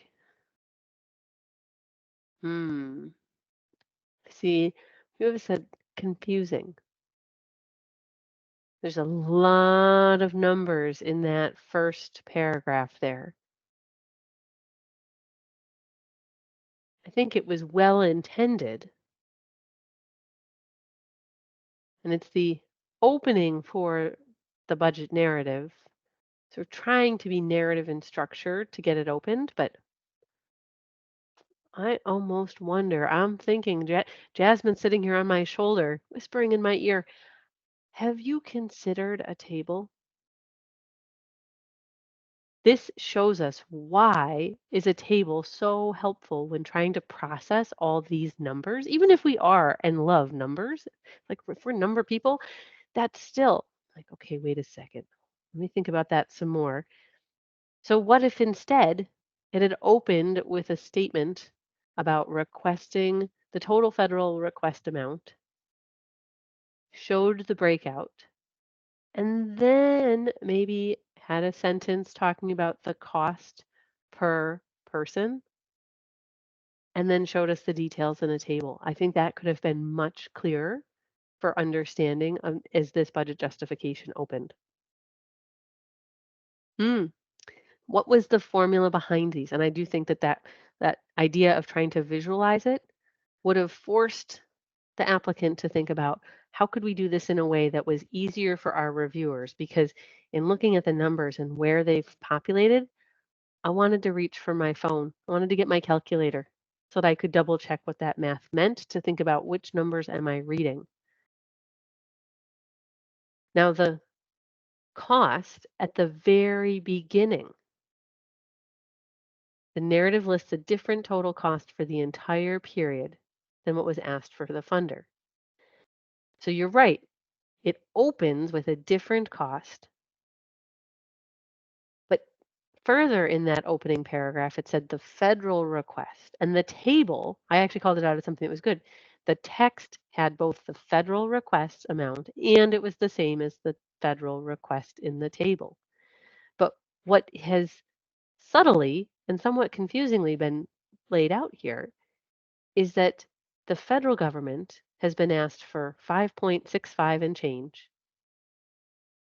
but the total program costs 6.32 and change, which means the organization is putting forward matching dollars. The organization is going to fund part of this program or project. It's not all federal funding. Okay, hold on. We didn't even talk about matching funding, did we, when we were doing our other budget discussion? What does this tell us? It might mean that this funding program has a required match. And so this is the applicant saying, we are going to match to meet the requirements of the guideline. So here's our total cost. Here's what the federal government funding is going to be. But it was not clear to us, well, is that all? Like, where's that money going? Is that extra cost all in year one? Is that extra cost all in year four? Is that extra cost equally distributed across years 1 through 4? So what really happened was tiny bits of information were put together into this opening paragraph that really created a muddy understanding because it was talking about total federal request, and I like that table, but still, the total federal request was included in this one paragraph. The total project cost, which indicated match but didn't directly talk about it, was included in this opening paragraph. And it included cost per unit served. 3 important key points in a budget narrative, all smushed in one paragraph. So well intended, but as a result, too confusing for us as a reviewer to digest without pausing, looking at it, maybe doing some calculations, maybe getting out a sticky note and a piece of paper, jotting down some ideas. There was a lot of information for us to try and sort through in order to do that. So when you're thinking about the text blocks within your budget narrative, your budget justification, our lesson here in this particular exercise, single message. What is this block of text trying to convey to my reviewers? I'm talking about travel? Good. Let me talk just about my mileage. Maybe I'll show a justification that includes a table about mileage. Oh, now we want to talk about airlines? Good. I'm going to write about airlines as part of my travel. And then maybe I'm going to show another table. Oh, I'm talking about hotels as part of my travel cost. Let me write about hotels and then show the costs. And then I could have a summary table, or maybe at the top there was a summary table of those 3 things. They're all about travel, but each one has a different main point. That helps me as the person writing it to ensure that I have all of my details for the justification present. I've not made anyone solve for a variable. And it ensures that I'm not smushing things to try and save some space, but really making it so that it's confusing for the reviewers to unpack. So every time you have a text block in your budget narrative, think about what is it that I am telling my reviewer about how I got to my numbers? Is there something visual that I should be putting in to demonstrate that? And then can I move on to the next? Simple. KISS principle. Keep it simple. We'll just talk about the 1S. Keep it simple for the sake of the reviewer. That is what we want to remember with our budget justification. If the grant maker did not give us a template to complete to check the box and show our work, and we are creating these big non-page limited budget documents, especially in federal grants, keep it simple. When we come back from our hydration stretch break, I'm going to give you all the opportunity. I know some of you formally have had the opportunity, but everyone is going to get the opportunity to serve as a grant reviewer. In fact, you sort of just did because you were reviewing and giving feedback on budget justifications. But we're going to think about the application as a whole when we come back. So I've got 3:01 Eastern. We're going to return at 3:06. And we're going to have the last section of our writing portion of this training. We're going to talk about mock review. So I'll see you in 5 minutes. Oh, we got till 3:07 on that one. I was so busy enjoying my seltzer. Welcome back. I hope you enjoyed your extra tiny bit of hydration there. We are going to be talking about mock review. Mock review is, to our team, the final step before submitting something amazing and big and huge and pressure filled. Does anyone else on the line get stressed before they go to click submit on a grant application or before their colleague goes to click submit on a grant application or before you go to drop. Sometimes still, I know some state grants still require hard copies get mailed and some foundations do. But am I alone or does anyone else ever get stressed related to the submission of a grant application that you've put all sorts of time and effort into? All right, I saw a few Zoom reactions start or Teams reactions, I should say, that told me that I am not alone. Thanks. The reality is that while we say we want to minimize the stress related to grants, that final moment of submission, are we sure we did everything we possibly could? Is always pressure filled, is always a stress filled moment. Is the tech going to work? Did I forget to upload something? Did I ensure that I wrote that response in the best way possible? I don't know. I've not found anything that will ensure that we never feel that way. If you have, please do let me know. I'd love to hear about it.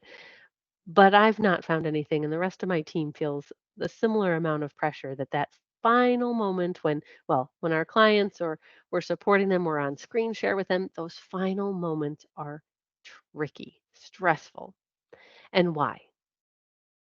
Because your organizations, the work you do, the mission that you're working to achieve, the salary of your colleagues, of yourself, they're on the line. Not to mention, we as grant professionals, as grant seekers, are a little bit competitive, especially the longer we're in the field. We want to hear, congratulations, you got the grant award. We don't want to hear or read something like, thank you so much for the hard work that you put into this proposal. Unfortunately, there were more strong proposals submitted in this funding round than there were dollars available. I don't know if you remember that I used to be a grant maker. That was where I started my career. I used to write this letter. I didn't know how it stung until I started to be on the other side and receive that letter. I think it is a pretty safe assumption for me to say that no one in this room likes getting that letter. If you're just getting started with grants and you haven't yet received one, I would encourage you to prepare yourself with what will be your self care routine when you do get a rejection. Grant rejections are not all our fault. Let's just put that one out there. There are countless things that influence whether or not a grant gets funded that is far beyond our skill, our writing, our great work in the budget justification. There is far more happening in a review process than what we can control. We'll talk about that again in a little bit. But all right, we want to do everything that is in our control, is within our sphere of influence to ensure that what we put forward is as competitive as possible. So, what do many awesome, well intentioned organizations do? Maybe this is something you already do.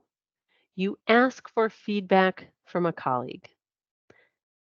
How many of you, if you are writing grants or have written one or two, have shared it with a colleague and asked for their feedback before you finalize the application?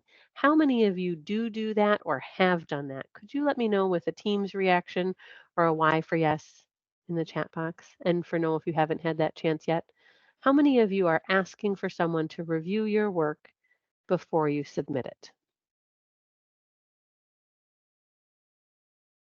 Oh, good. I see a number of yeses coming in. We strongly encourage you to ask others in the organization to read it. Oh, or you are the one who's provided feedback. Oh, fantastic. So you've been on the other side of that feedback equation.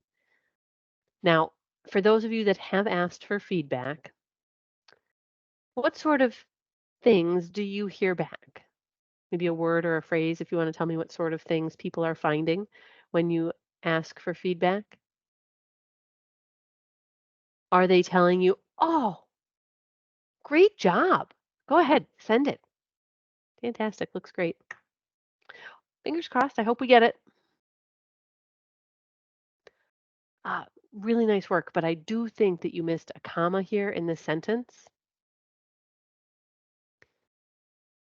Also, sometimes we get, I would say, lucky, and we do have a colleague who has a fierce red pen, and they have either they printed it and they wrote on it for us, or they were in Google Doc or in SharePoint and they were tracking their suggested edits.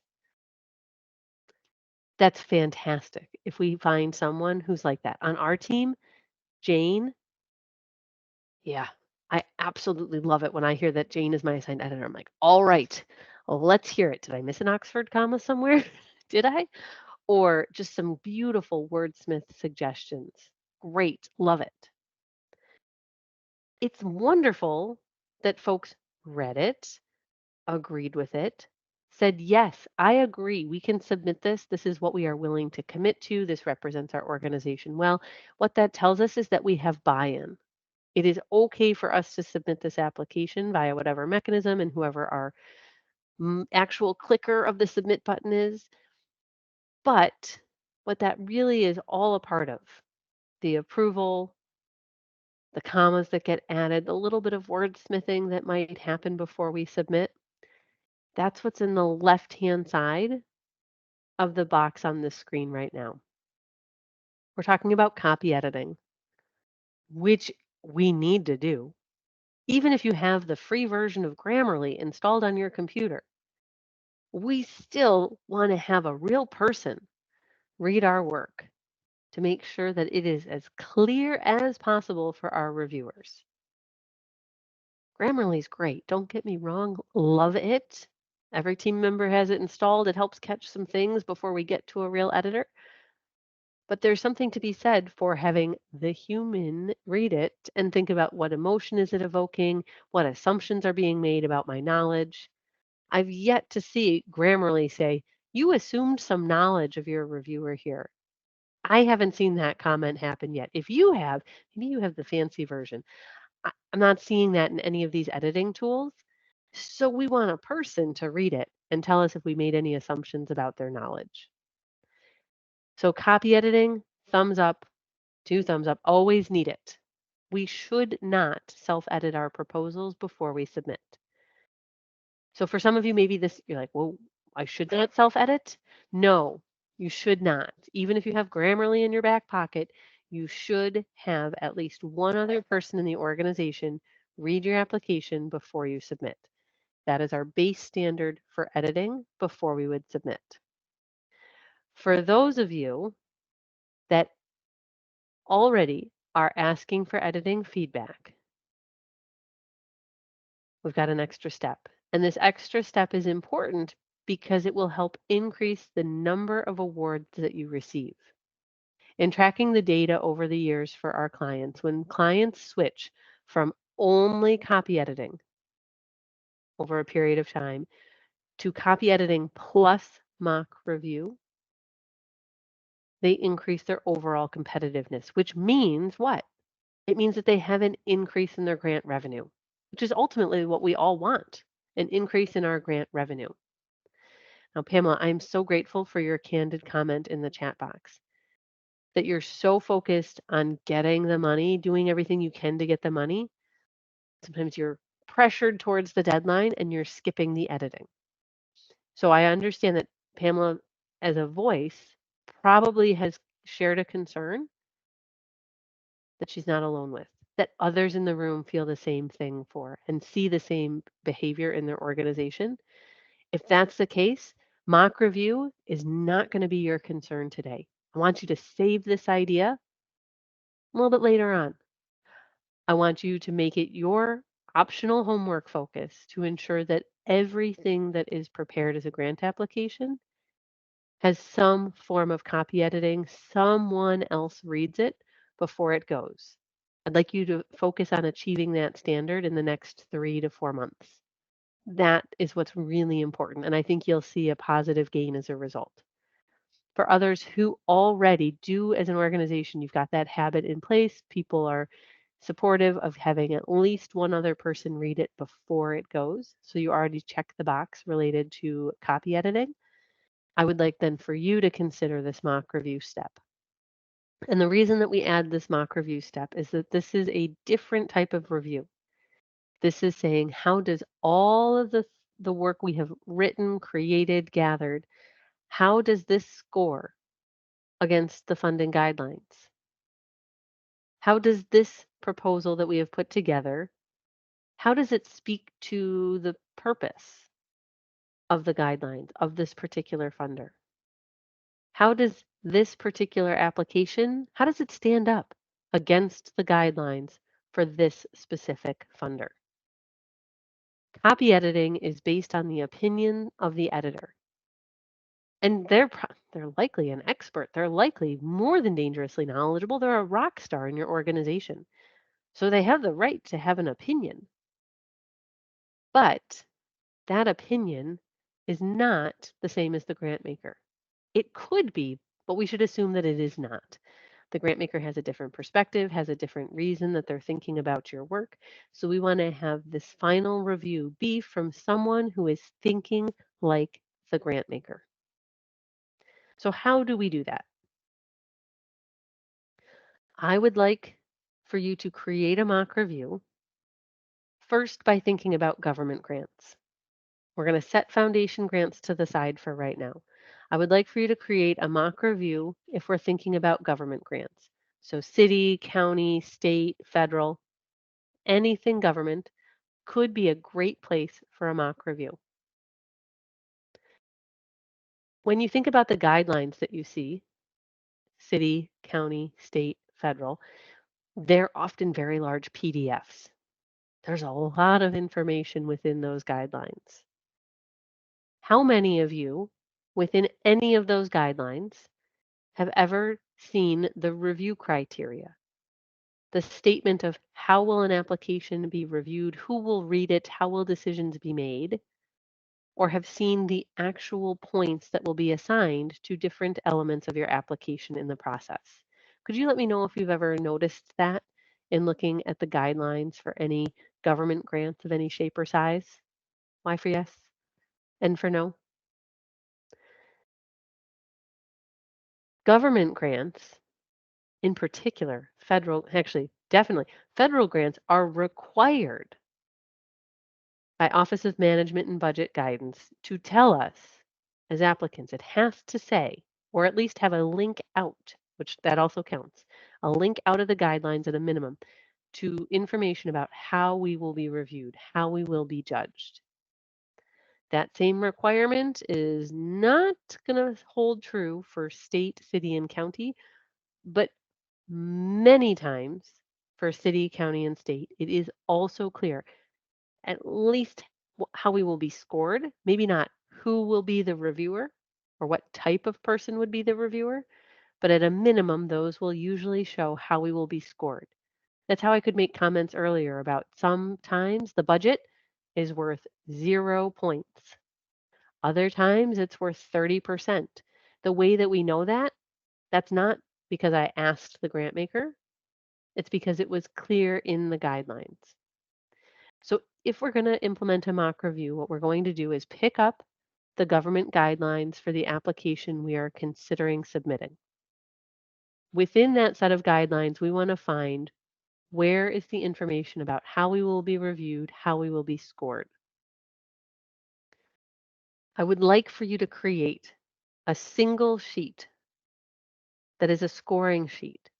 What are the different sections of the proposal and what are the number of points or what is the percentage of weight that is put on that section? Something that is a quick place that your colleague could read the proposal and then say, oh, here's what I think for the need statement. I think you get all 15 of 15 points. On the budget, you made me want to get my calculator out a few times, so I'm going to give you 10 of 15 points. I'm going to show you a few examples, but I want you to create a very quick scoring sheet. In fact, in our mock review guide toolkit that we have, there's a template in there that you can use. And you'll see that, like, wait, this is the template. It's super basic and just about a table with a summary for each section because you're going to fill in the table unique to each and every set of guidelines. Each funding opportunity is nuanced and different. So you're going to take a very basic table structure and create a quick scoring sheet for each application. Okay, so check the box. We got number 1 done. We created a quick scoring sheet. Then I want you to look around your organization and see if there are 3 colleagues who did not help write the application that could serve as mock reviewers. I'm wondering, here, let's put a delineator in the chat box. How many of you would be able to find 3 colleagues who did not help write the grant application? Are there enough colleagues left in your organization that you might have 3? Go ahead and let me know. Y for yes and for no. Do you think you would have 3 colleagues who did not help touch the application so we could think about who might be our mock reviewers? The reason I ask is that when I'm explaining mock review, those from smaller organizations are often like, whoa, this doesn't work for us. We don't have anybody left, right? We're small and mighty. That's okay. I'll give you some ideas in a minute. Also, you might say, Diane, we're not small but mighty, but I don't have anybody that I can ask. All right, for those of you that said yes, great. The first time you try to do this, you might have to offer maybe morning bagels or afternoon coffee, something to kind of get people like, all right, I'll do this once or twice. What you're really asking for people is about an hour of their time. You're going to want them to read the proposal that is almost finalized for submission. And based on the guidelines, which you'll give them a copy of, not the whole 189 page or not the whole 92 page set, but just the part that's about the guidance and like how you're going to be reviewed, and to let them score it. So it should take about an hour. If it's a huge proposal, yes, maybe it's a little bit more. Then, because you're going to let them know in advance that it's going to happen, give them a few days. They're busy. They've got a lot on their plate. Don't ask them to turn it around in the next hour. Give them a day, 2, even 3 if you can. I get it. You're getting close to the deadline. This is nearly finalized. It could be submitted. Time is of the essence, but please try to give them some time to fit it into their other work. You're going to get your scores back. And the reason we pick 3 as the great number to strive for with mock review, because that's what we see with many reviewers.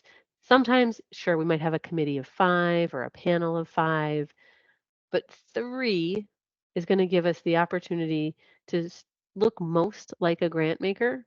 1 or 2 is too small. One person's opinion could really sway whether or not somebody gets funded. 3, that's what we see in a lot of peer review panels and different funding organizations. And the reason, well, somebody could be having a really great, happy, sunny, caffeinated day. Somebody could be having a really tired, not feeling great, uncaffeinated sort of day. And somebody could just be kind of in the middle.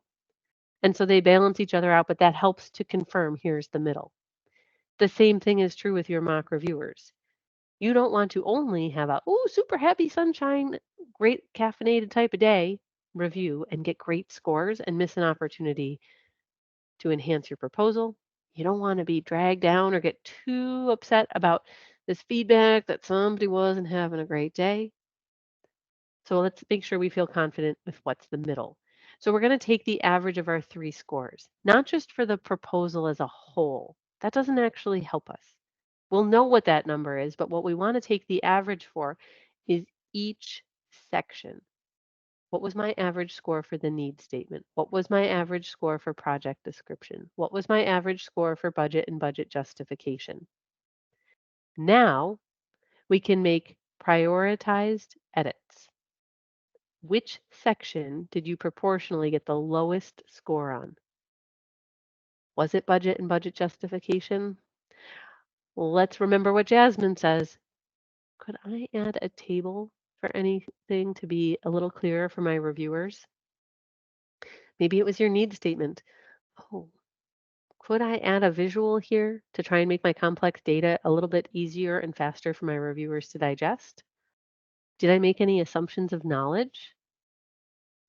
Did I forget to properly cite a source and I left my reviewer wondering according to whom?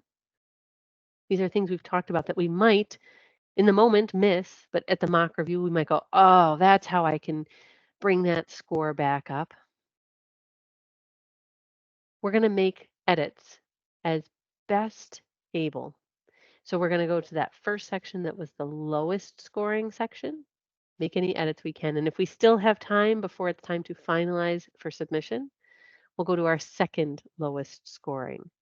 And we'll continue in its backwards order so that at the very end, if we still had time, we'd be like, and we got to the section that got all the points from all the reviewers and we're good to go.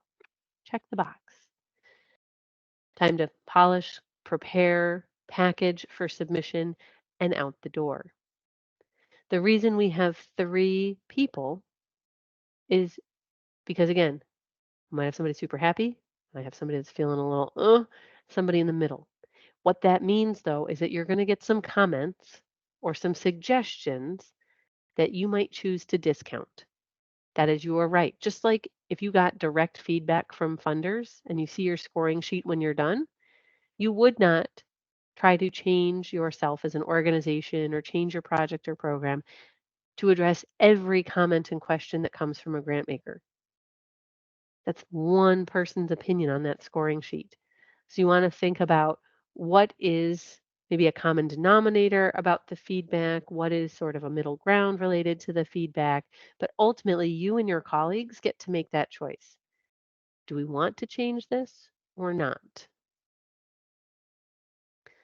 So in looking at those scores, there's something about this that's really important. This is tough. It is tough on the person who did the most writing in the application, and it's really tough on the reviewers as well. So you need to set the stage for what is this process, why is it important, and that we are not going to take these scoring results and put them in somebody's HR file, put them in someone's personnel file. We're not judging you personally as the person who has written it. What we're thinking about is, did we get all the points possible or not, so that we can get the grant funding? So if you're proposing the mock review, you're probably already prepared. You're like, I am wearing my best, super excited, ready to get all the feedback, but not let it personally sit on me, right? I'm wearing my favorite sweater for work. I'm wearing some sort of protective shirt that says, please don't let this feedback hurt me personally. You're proposing it. So you might have already thought about it, but your colleagues are like, oh, I don't want to hurt Diane's feelings. You're not going to hurt my feelings. We all want to get the grant money. Dear colleagues that I'm asking to serve as mock reviewers, I'm asking for I want this to be candid. I like to use the word candid instead of honest.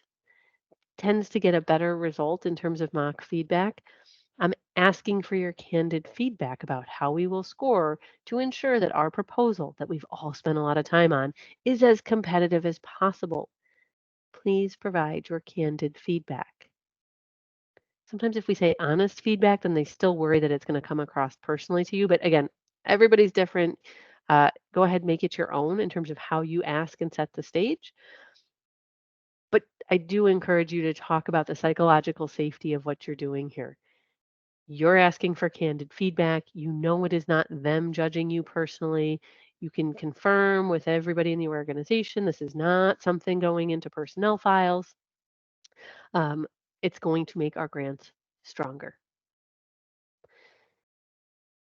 Let's talk about that timeline some more. When we look at the grant deadline,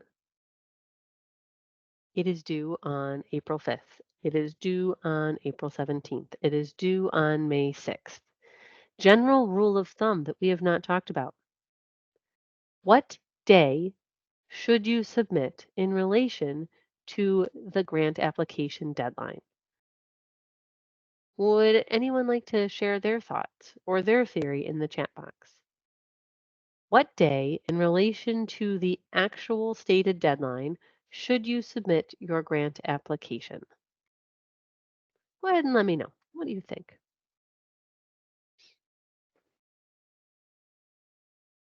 Hmm. 1 week before, 2 days before, at least 2 to 3 work days before in case you run into problems. Got another vote here for 1 week before. A good question. Is the last minute technically still on time? by the deadline as early as you can. Another vote for 1 week. All right, let's look at Caitlin's question first. That's a very important, candid question to put in the chat box. So thank you for asking. Yes, technically, submitting the minute before the deadline is on time. For example, grants.gov. If it's one that says you must submit by 11:59 p.m. Eastern Time Zone, and you submit at 11:58 and 28 seconds, are you still on time?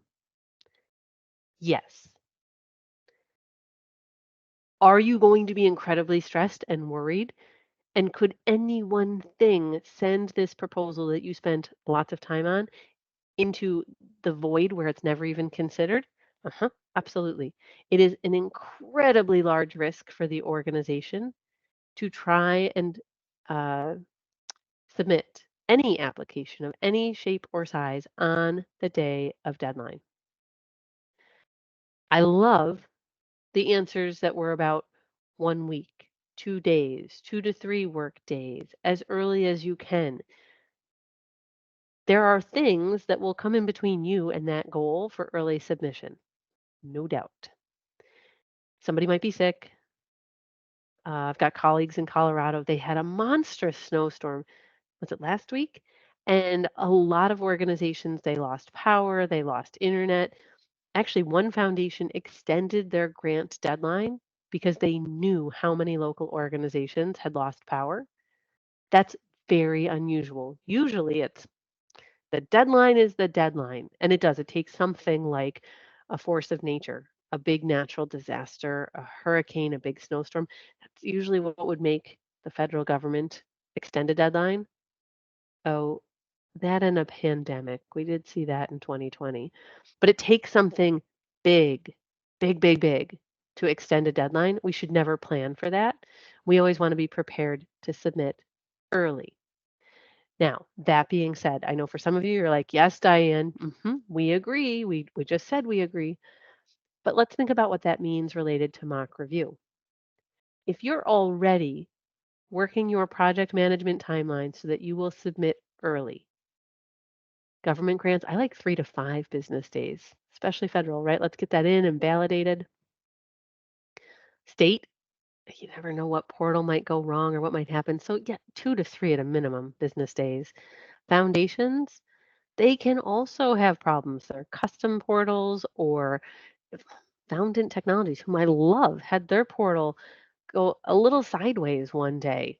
Something just had a little bit of a bug, and the funder ended up having to talk to them because they couldn't get things in. But so you just never know with tech what's going to go wrong, right? So foundations, let's say at least 2 business days. Well, mock review means now I'm adding things to my process. I'm adding things in when I still need to submit early.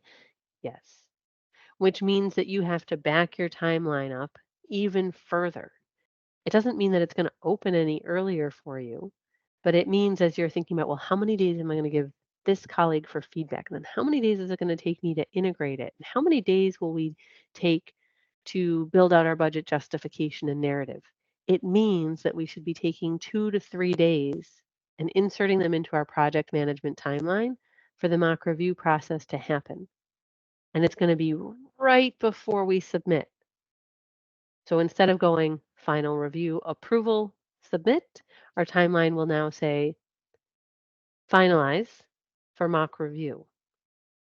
Mock review, 2 days maybe. Incorporate mock review feedback. Please give yourself more than an hour for that. Please give yourself maybe a day or two. Finalize, approve, submit. So I get it. We're adding something extra to already a rather cramped timeline. Now, I do get some pushback. That's all right. I'm okay. I'm used to it. And the pushback could be something about, I don't want to hurt the feelings of the lead writer, but we just talked about the psychological safety and how you can set the stage for why this is important for you. We might hear feedback related to there is no time on the timeline. There's no space left. Can we carve out and can we take an extra half a day here instead of maybe having till 5 p.m. for your feedback on this round of the draft, could we have it at noon? And if we did noon over here on this day for this type of feedback, I think we could find a whole day for mock review, right? So you might just take a little bit out of your different project management components and your different timelines to find that total space. But the other one that comes up is that folks will say, our process is fine. Maybe some of you thought that. You're like, we're doing all right. We're fine. And my response is, you're getting all your grants? Everything gets approved? Or you're like over 90% approved? I can't wait. Tell me, like, brag about it. Let me hear about your award rate.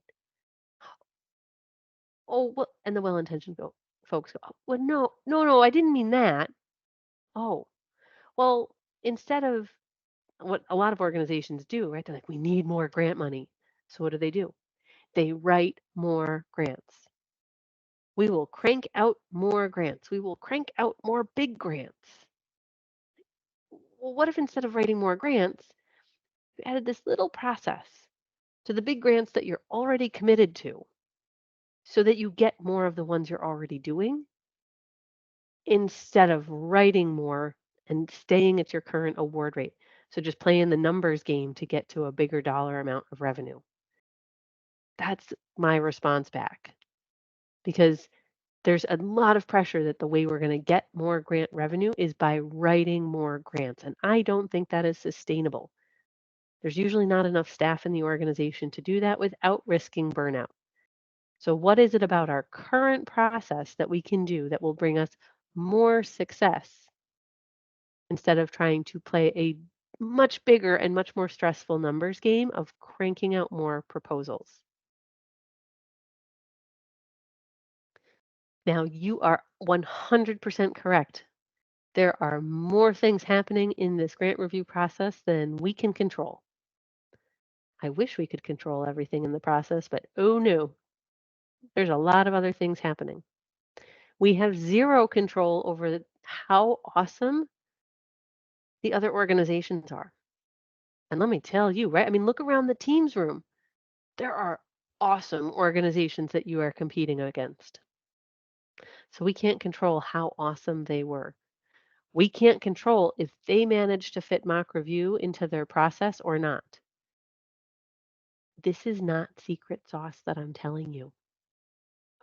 It's not something special and secret. I've been talking about it for, I don't know, like a decade or more. I call it mock review because it reminds me sort of like mock trial in high school. I had a lot of friends that were in like the mock trial team. And that idea, it's not a real review, it's a fake review. Well, that doesn't sound nice. So it's a mock review. Some folks will call it a peer review, a pre-submission review. They all mean the same thing. But we can't control if our colleagues are doing that or not, that are competing against us in the process. And if they are doing it, that bodes well for them. We also cannot control the relationships that exist between our competitors in the process and any of the staff at the grant making agencies or any of the elected officials that might be asking for some support in terms of funding organizations. We can't control that. We can't control who our reviewers are and their true understanding of our material. We can do our best though. That's probably of all of them, that is the closest one that we can exert a little bit of control over, the cleanest, clearest journey possible, where we hold our reviewer's hand and make no assumptions of their knowledge. We can put a concerted effort into that third bullet. And then lastly, if there are priority or bonus points available in a process, those are usually factually assigned. For example, working with, there's currently a state grant available for volunteer fire departments. And the priority points that are assigned are based on the rurality of the community. That is factual. There is nothing that any volunteer fire department can do to secure those points. They either get them or they don't. So we can't control if others could get priority or bonus points that we can't get. It's not like, I'll go back to school testing. It's not like we're in math class or history class or science class and we were able to answer some extra credit and get some extra points. It's not like that. Bonus points and priority points in grant applications are almost always about something factual that cannot be debated, cannot be asked about. It's yes or no. You get them or you don't. It is not debatable. So there's for sure a number of things that we cannot control that would influence whether or not we get funded. Even with those factors clearly articulated, we still do mock review. I want to show you a few examples of what mock review might look like. But now that I've explained it, how many of you have ever seen anything like this done in your organization? Maybe you didn't call it this, but how many of you have been part of or seen something like this done with any of your grant applications? Go ahead, let me know. I'm really excited because this is a humble brag moment for you. If this is something you've seen or that you are doing, this is an advanced grant writing practice.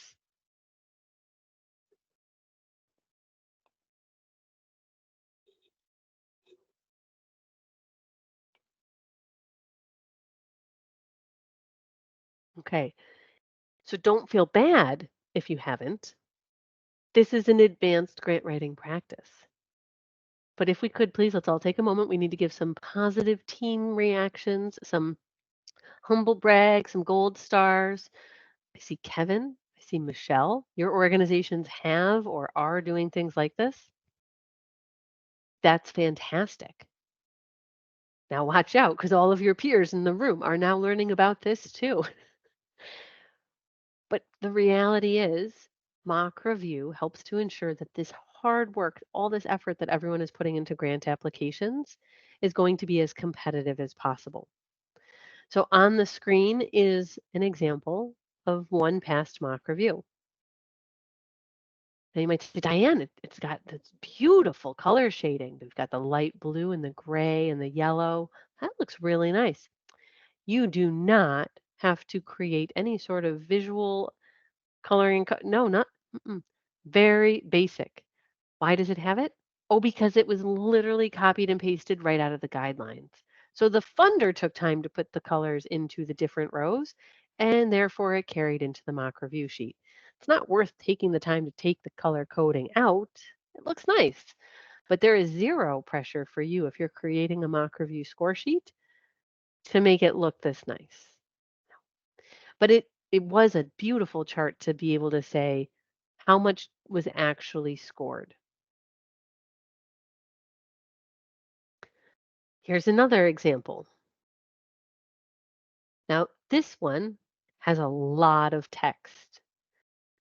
What was done in this mock review template was that the key information that the person was going to consider, instead of making them read the guideline document and then flip back to their score sheet, well, it's only a paragraph about each. Here's how many points you can get. These 3 points are based on the extent to which the applicant describes blah, blah, blah, blah, blah. The one thing that I think would have been helpful, this would have assumed that like maybe the person was writing their points available or crossing off 3 available, but having a column that says points awarded, points given, somewhere that I as a mock reviewer could add my notes. But this style of here's how many points you can have, here is the short description from the guidelines. Don't write it yourself, don't recreate it. But if you could grab it as a quick copy and paste out of the guidelines and plug it into your review score sheet, that does prevent your reviewer from having to flip between what are the guidelines and what's my scoring sheet.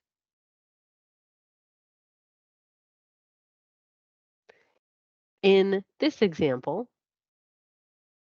tiny table at the top. Need, impact, cost effectiveness, readiness. So 4 components for the score. Do you see how high the cost effectiveness and budget was? 30% of the total score. That's a lot. That is a lot. On the right-hand side, folks could fill out the number, how many points were awarded, instead of the last example where they took what does each section have for the requirements that need to be met, and instead of giving it as a separate document, they grabbed the information and put it in the bottom of that scoring document. So you can see the need section is what I've included in the screenshot. Here's the quick description of what had to be answered related to need. That need is going to help translate to 35 points. Question for you, food for thought. 35 points for the need section. If you look at the text here on your screen that is what did we have to answer related to need, there are multiple questions within it. In fact, I do believe it breaks down to 4. There are 4 key sub-questions that the grant maker was asking you as an applicant to answer in the need section. If you present it as one lump section and say, "Dear reviewer, please judge this section. Please give us up to 35 points for this section." If you get less than full points, so anything less than 35, do you as the writer know which question you should focus on strengthening? Here, wait, let me put a quick delineator in the chat box. Okay, Y for yes, N for no. If you structure your mock review this way, need, give me all 35 points. Do you know which of the 4 sub-questions in the need section need to be strengthened? Do you know where you lost your points?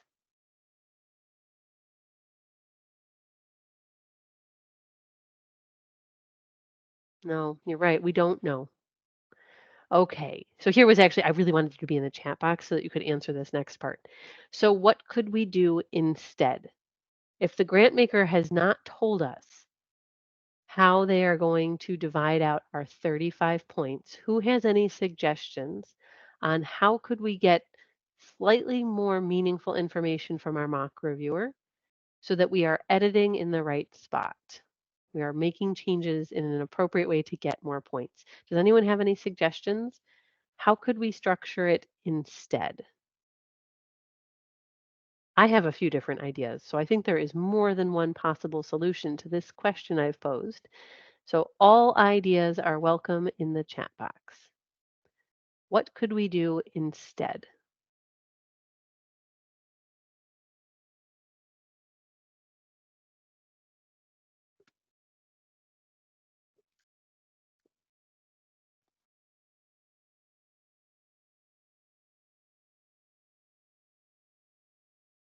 One idea I have is that we could add a column to the right of points awarded, and we could have comments or notes.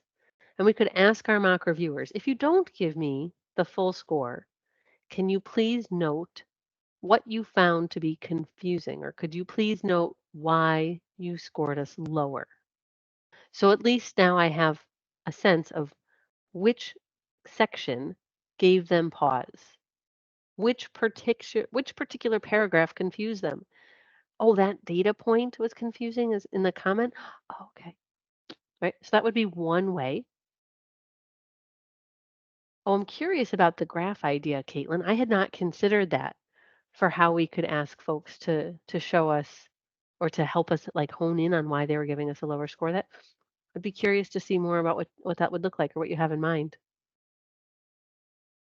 We have 4 distinct questions called out in that need section. We don't know how the 35 points is going to be weighted across the 4. That isn't really round math. So we could say, well, each question is worth a somewhat non-round amount of points and create some division in our table. So maybe have need question 1, 2, 3, and 4, even though that's not the way the guidelines called them out, so that at least we could get a sense of where we were losing points and ask them to review each question separately. That was another idea I had. So to put like kind of some subheadings in the table. If we did that, we might want to make it really clear, like what's question 1 for need, what's question 2 for need, 3 and 4. But I was thinking one simple idea was to put the column for notes and comments. Try to ask the reviewers, please tell us why you gave us the score you did. The other, when we see those sub questions, create some additional rows to make it clear. I want to know why this section doesn't feel like it would get top score. Whether I divided out points or even if I didn't, why did question 1 not feel like it was the perfect thing for you? Or why did question 2 and need not feel like the perfect thing for you? So a few different options in this. Certainly, this works, but it is a little difficult for you then to understand what should I spend time reviewing? Where should I spend my effort if I only have a little bit of time that I want to prioritize before it's time to submit my multiple days in advance of the deadline?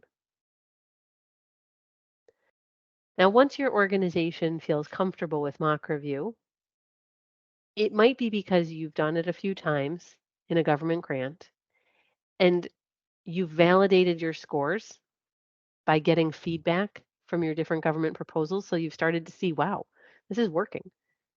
We thought our score would be this. We made some changes. We actually got a higher score. Right? So that validates that this process indeed is helping us to be stronger. But then you might turn your attention to foundation grants. Maybe not small grants of 1,000 or 5,000. They're meaningful, but is it worth the time to do a mock review for grants of that size? You could debate. But what if we're talking about foundation grants and we're talking about the big ones? Today I was talking with a client whose focus is on big national foundations right now. Very large organization in New England. And so that's where they're at in terms of their growth trajectory for foundations. And if you're going to spend your time building the relationships and doing the work and trying to apply for some of these big funders, you're right. That is as much time and as much effort for many of those as if it was a federal grant. But we rarely with foundations know how are we going to be scored, how will we be judged.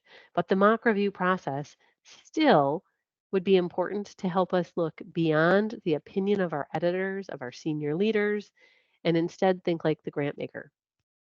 So within your mock review toolkit, we have a template that is a generic one that you could use if you don't have scoring guidelines or criteria for a specific funder. Perhaps you want to try this. You could also certainly modify it along the way for your organization based on the things you have found your funders to think are important.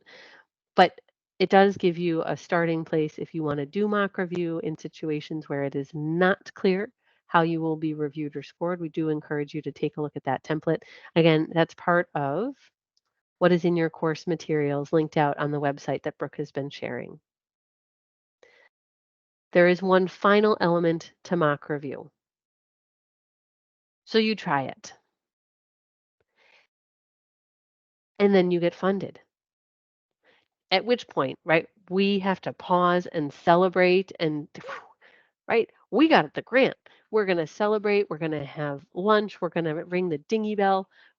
Whatever it is that makes your team happiest is a way to celebrate. And then please ask for feedback.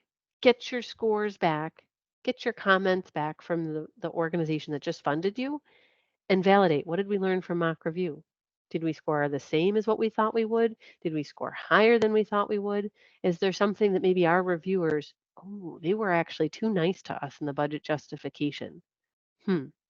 How could we make our reviewers feel stronger or more comfortable in mock review related to budget justification in the future? We still got the money, but we might want to think about strengthening that in the future. So we can think about small tweaks for continuous improvement based on, yeah, we got it. But is there still anywhere else we could be even better? Okay, now on the other hand, you're right. Doing mock review is not a guarantee that you're going to get the funding. I wish that it was. There are too many other factors at play that are out of our control. It is not a guarantee. If you do not get the funding, You need to ask for your feedback. Oh, I never like it when we get an email from a client that says they did not get a government grant. They spent so much time and effort and they put so much into it. They participate in the mock review process with us, and but sometimes there literally, as in this case, was going to be one in the entire state. That's one. Wow, that is fierce competition. So what do you do? First, you think about what is it that we as a team and as individuals want to do for some self-care to reflect on the fact that that was hard and it was not, no, that was not fun. It does not feel good. How can we care for ourselves so that we are ready to process the feedback and still pick ourselves up and work on maybe another grant application in the future? So you got to think about that. But then please do ask the grant maker for your scores. Ask them for your feedback. Sometimes they'll offer a debrief call. Other times they will directly share the PDF of your scoring sheets and comments. I have been on calls that are debrief calls where they literally read you the feedback, but will not provide you the formal sheet. And so you just type as fast as you can so that you can hear all of the feedback that came in and think about how might this help us in the future? In whatever way funders are providing you with the scores or the feedback information, my one ask of you is to please express gratitude to those staff members who are doing that for you so that they continue to do it. Please tell them how meaningful it is, how much you appreciate it. That is not going to guarantee you funding the next time by being that polite and gracious about it, but it does help to ensure that they will continue to offer feedback because they are not required to do so. But it's a huge, huge benefit to you as the applicant. So will mock review guarantee us funding? Far from it, but it certainly does make it more likely that all of our hard work, you, your colleagues, everyone's hard work is more likely to result in funding. So we're going to take our final hydration stretch break. When we return, in fact, I'll stop sharing now so I remember, we are going to have our day 4 group photo. And then we are going to be in mural for an exercise about how do we plan out our year or maybe 6 months, whatever time period you want, but how do you lay out your plan for your grants for the upcoming period of time? And how do you ensure that those grants are going to align with the priorities of your organization? So we'll be ending our time focused on those exercises. But first, hydration stretch break.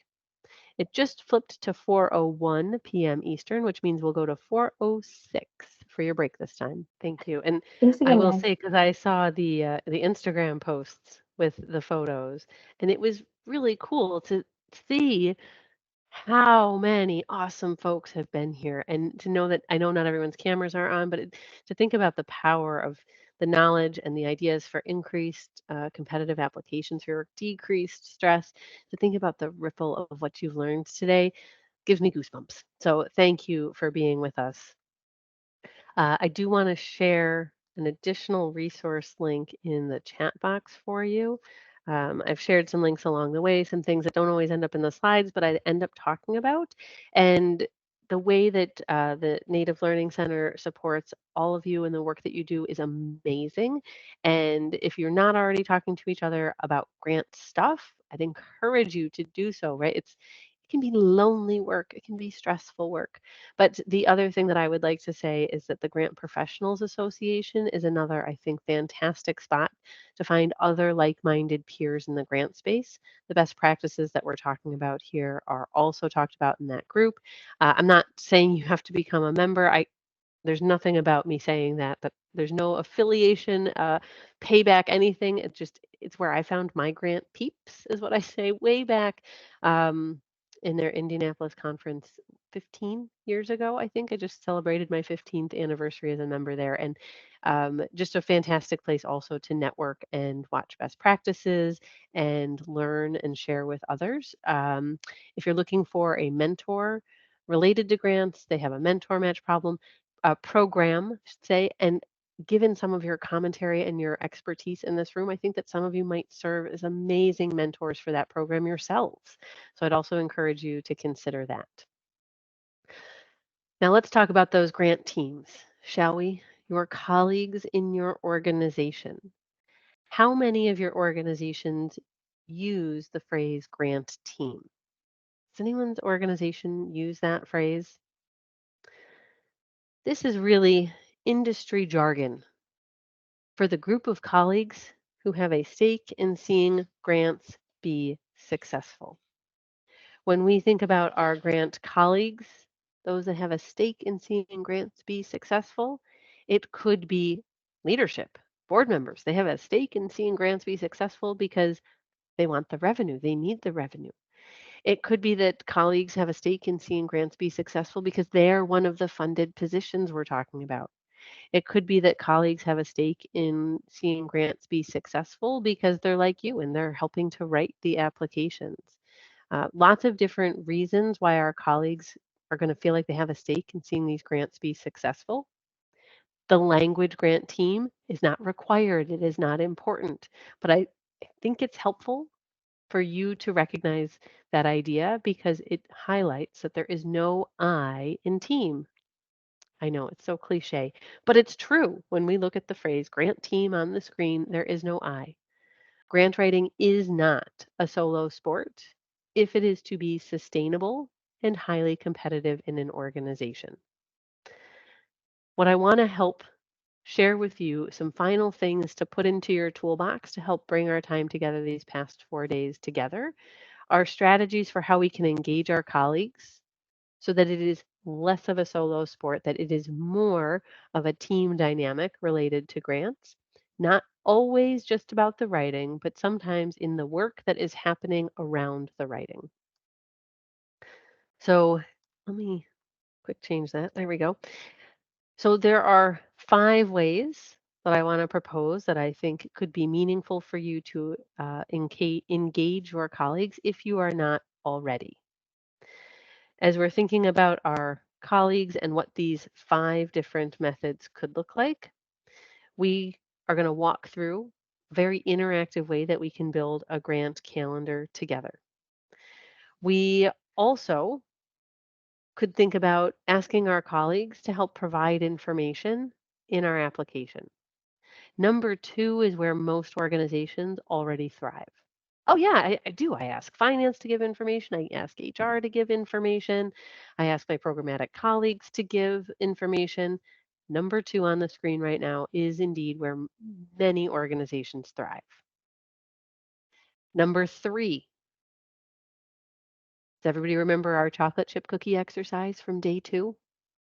If you weren't able to join us on day 2, be sure that that's one of the recordings you go to check out. We used chocolate chip cookies as a way to design a logic model. Well, no, really what we did was we used chocolate chip cookies as a way to help people feel more comfortable with the structure of a logic model so that then we could go do it related to your own specific work.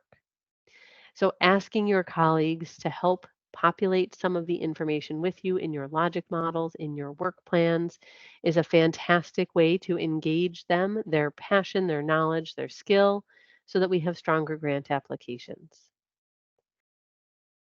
Number 4 on the list, the colleagues who can help analyze data, talk to you about trends that they're seeing, keep an eye on the reports and the studies that are giving new information that you might want to use in your needs statement, in your application. Those colleagues are often unsung heroes in the grant process. You might say, like they're reading formal studies. Or, no, even folks who are like, hey, did you see this latest New York Times article here? Oh, I didn't. Thank you so much. That's going to be incredibly helpful for future applications. So it might be about the evaluation of your own work, of your focus groups, your interviews, how they aggregate them. This also, I would say, number 4 includes colleagues that are sharing those stories we talked about yesterday. Colleagues who are gathering client, donor, community, and staff stories so that they can be shared in grant applications or in other ways around your organization. Those fit into this 4th bucket for where your colleagues can be an important part of your grant team. And then we have number 5. We just talked about the mock review process. Asking your colleagues to serve as a mock reviewer, maybe a few times a year, when you do large government applications. It's a fantastic way to engage them. They want to see grants be successful. Great. I appreciate that you want that. If you can contribute about an hour, maybe 3 or 4 times a year, I've got a fantastic way that you can help. You might even choose to expand the definition of grant team related to mock reviewers so that it includes your board members or some really highly engaged volunteers. That could be possible too. Seen some really passionate, committed board members be excellent mock reviewers. So I actually would encourage you to think about expanding that definition, especially if you weren't sure where you would get your 3 mock reviewers from. So 5 different ways, certainly with many nuanced details under each of these 5 ideas. So 5 different ways that we could engage our reviewers. But what I wanted to do today is to help you think about facilitating the grant calendar and how we can engage our colleagues. So grant calendar. This is about our plan. How are we going to find and apply for funds that will help us achieve our strategic goals, achieve our strategic plan? That's a $1 million question. Maybe it's a $20 million question. This is the big one. How are we going to find, apply for, and receive the grant funds that will help us in terms of implementing and achieving our strategic plan? So, the grant team, that might be a big high level leadership question the way I just proposed it. But the grant team should have an opinion about how much can we do and what do we want to do and what are the types of grants that we want to apply for. Again, grant team, not necessarily a team of writers in an organization. That rarely exists unless you're in a really big organization. What more likely exists is a team of colleagues who have a stake in seeing grants be successful. So we might ask for this team to come together once a year to talk about what is our plan for how do we want to apply for grants, what types of grants, how many of the different types of grants, what is feasible for us as a team and our overall capacity. So we could talk about it in a room, or we could talk about it over a Teams meeting or over a Zoom meeting. We probably could have a few spreadsheets that talk about it. I'm wondering how many of you have a grant calendar or a grant plan that involves some form of a spreadsheet, some form of your calendar? Go ahead and let me know. Maybe you even have some software. Maybe you have an element in Razor's Edge, or you use Grant Hub, or you're keeping track of your upcoming deadlines in Instrumental. There's a wide range of what grant calendars can look like. Oh, Amplifund. Yep, sure. Especially if you're big into government grants. Yeah, that makes a lot of sense. So a grant calendar is not about an actual calendar. I've got a wall calendar behind me. It doesn't need to be on the wall. It should not be actually on your personal wall. My team's not here. They can't see what's on the wall. A grant calendar should be something that is accessible to everyone that's going to have a part in the grant application, the grant reporting process, so that it's successful. So that's how we end up with fantastic, amazing tools like Amplifund and GrantHub. That could be the answer, although those do cost some money. So we want to make sure we have the right size grant portfolio for that. It could be a shared Excel sheet so that everybody can see the plan for the next 12 months. That certainly is better than it being just on your personal calendar. It could be on a shared calendar in Google or in Outlook, and that is helpful because then people can see the real deadlines. But that is, all of those feel very two-dimensional. And when we're thinking about what's coming up and what is it that we're working on, it's very difficult for us to see any sort of relative scale. So I want to show you and let you practice with me. We've got a sandbox all set up in Mural. What we're going to do is build a grant calendar in a visual way that can be interactive and help us have slightly different conversations about what are we going to agree to for the year or not. So I'm going to lay out the steps so that you can understand what are we going to do together in this mural board. And then we're going to build one. We are going to use the virtual board. You could absolutely do this in person. Big whiteboard in an office or a conference room, roll out a big piece of butcher block paper and get some super sticky notes, also fine. But I'm going to show you the digital version so that you could do it in any location and distributed from your colleagues. So the first thing you do is lay out the time period that you want to focus on. Usually I'm going to say we're going to lay out 12 months, so probably your fiscal year. But for sake of example, I'm just showing you 3 months so that you can see what the text is on the stickies. So we have 3 months in this example, but you'll probably lay out 12. You will then lay out what are our absolute deadlines. Now, Ashley, we're going to be doing this in Mural, which is that virtual, limitless, infinite whiteboard that we used for the cookie baking exercise on Tuesday. We're going to do this in Mural together in just a few minutes. So right now I'm just showing you some screenshots. So we lay out our months. Underneath it, I want you to lay out your knowns. What do you have to do? We have to renew this application. We have to renew that application. Lay those all out under the months when they're due. Then I want you to lay out what reports are due. If we don't submit our reports on time, we're sunk. That is not a good way to maintain great funder relationships. We need to ensure that we get those reports in on time. Third, I want you to place the deadlines that you would like to submit for, but don't have a hard deadline. You are allowed to submit at your leisure. What works best for you? Those are usually foundations, not government, but sometimes government applications are rolling, open for a whole year, and you get to decide where you submit. So we're going to place those as rolling. Now, the way I placed those was by literally just counting. Let's see, I have 3 rolling deadlines. Oh, it's not equal across my 3 months. So I'll place them where I see some gaps, where I see some space. Fourth step, pause. Let's talk about it. What have we considered, not considered, anything we want to change? Could this be our plan to generate the revenue for the year for the grant line item? Yes or no? If we've never done this before, we could look back at last year's grants that we wrote to say, does this feel feasible? We've never laid this out visually like this. Do we think that we have the right number here? Is this about the same as what we did before? If we've literally never done grant seeking at all, well, there's no renewals, there's no reports. It's just ideas for what we think we want to apply for. In which case, my recommendation is to ensure that you've got a very level, steady number of grants that you are spreading them out over the year.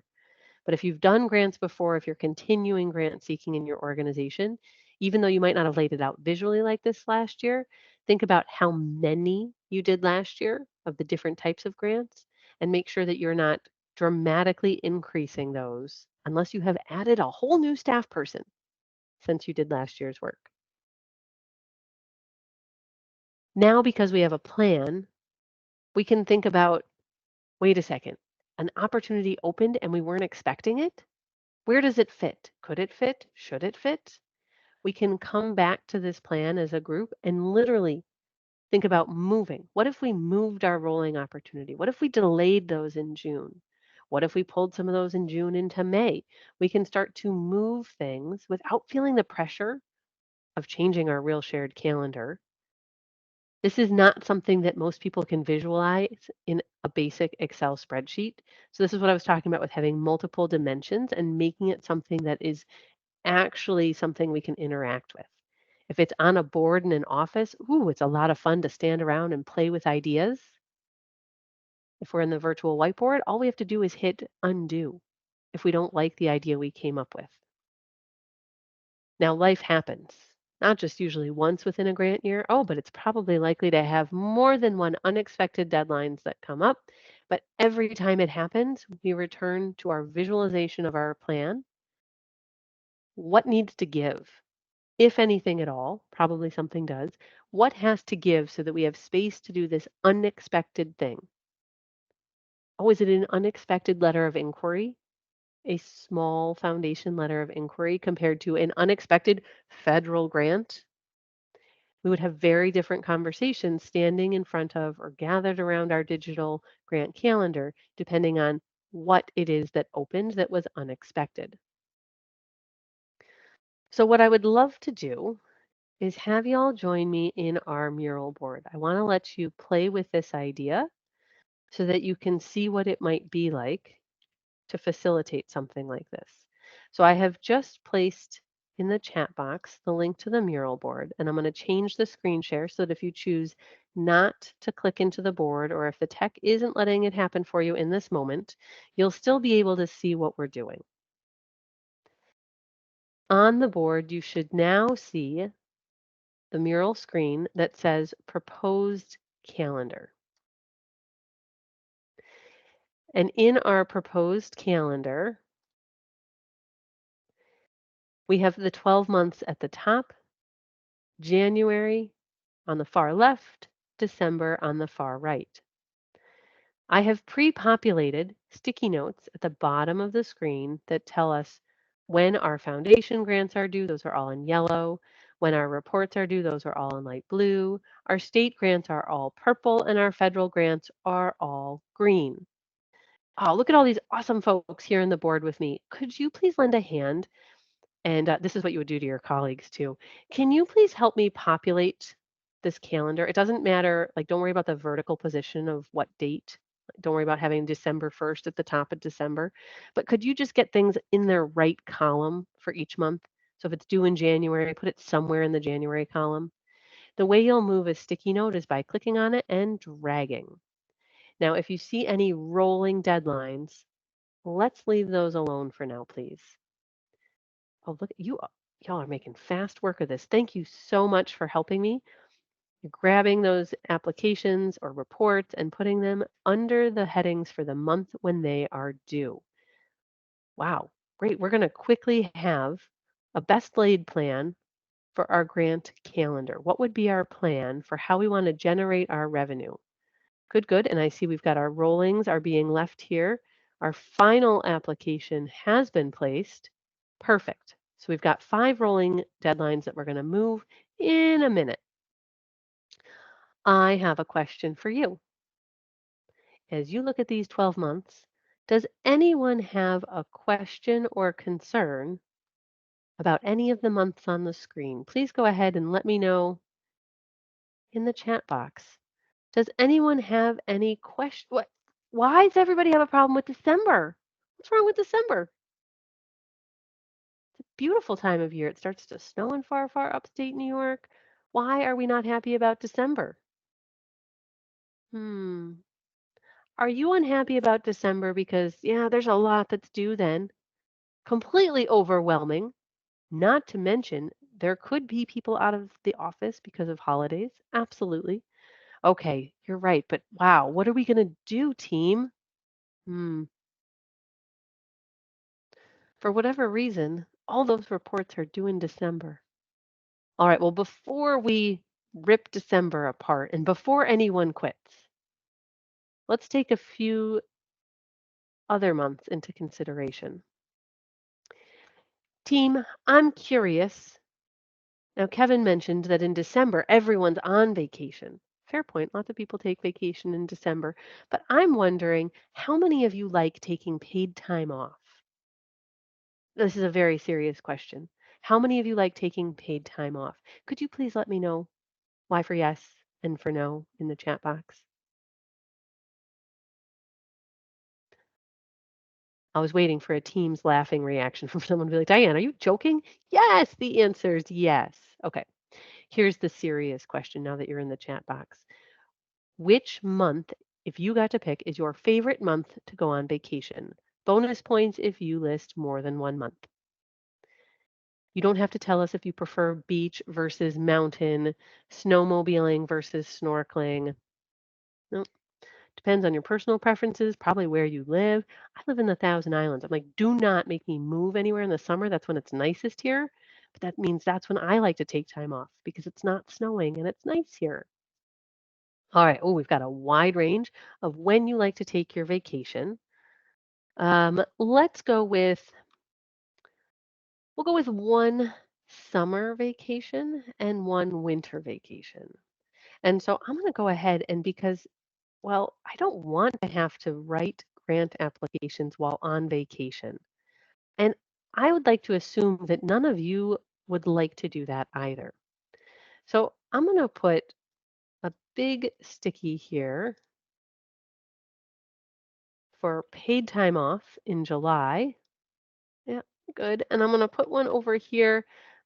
Oops, see what I said about undo? Super easy to make a mistake in a mural board and move it. All right, and I'm going to put one in February as well. So now we've got at least two of our own choosing vacation dates on the calendar. Now that's you as the lead grant professional. Should we place our rolling deadlines on the calendar yet? No, we're not there yet. Team, do any of your organizations have any sort of special events? Gala events, conference events? If so, in the chat box, could you please let me know what type of event and when it is? I'm assuming that some of you do, and so I'm going to get ready with a new sticky note so that I can populate it as soon as I have some information about what types of events and when in the year they're happening.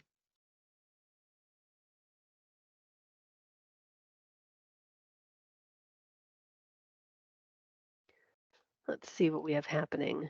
Housing fair every September. All right. Let's put that one in. And what else do I see? Let's see. Tribal gathering in June.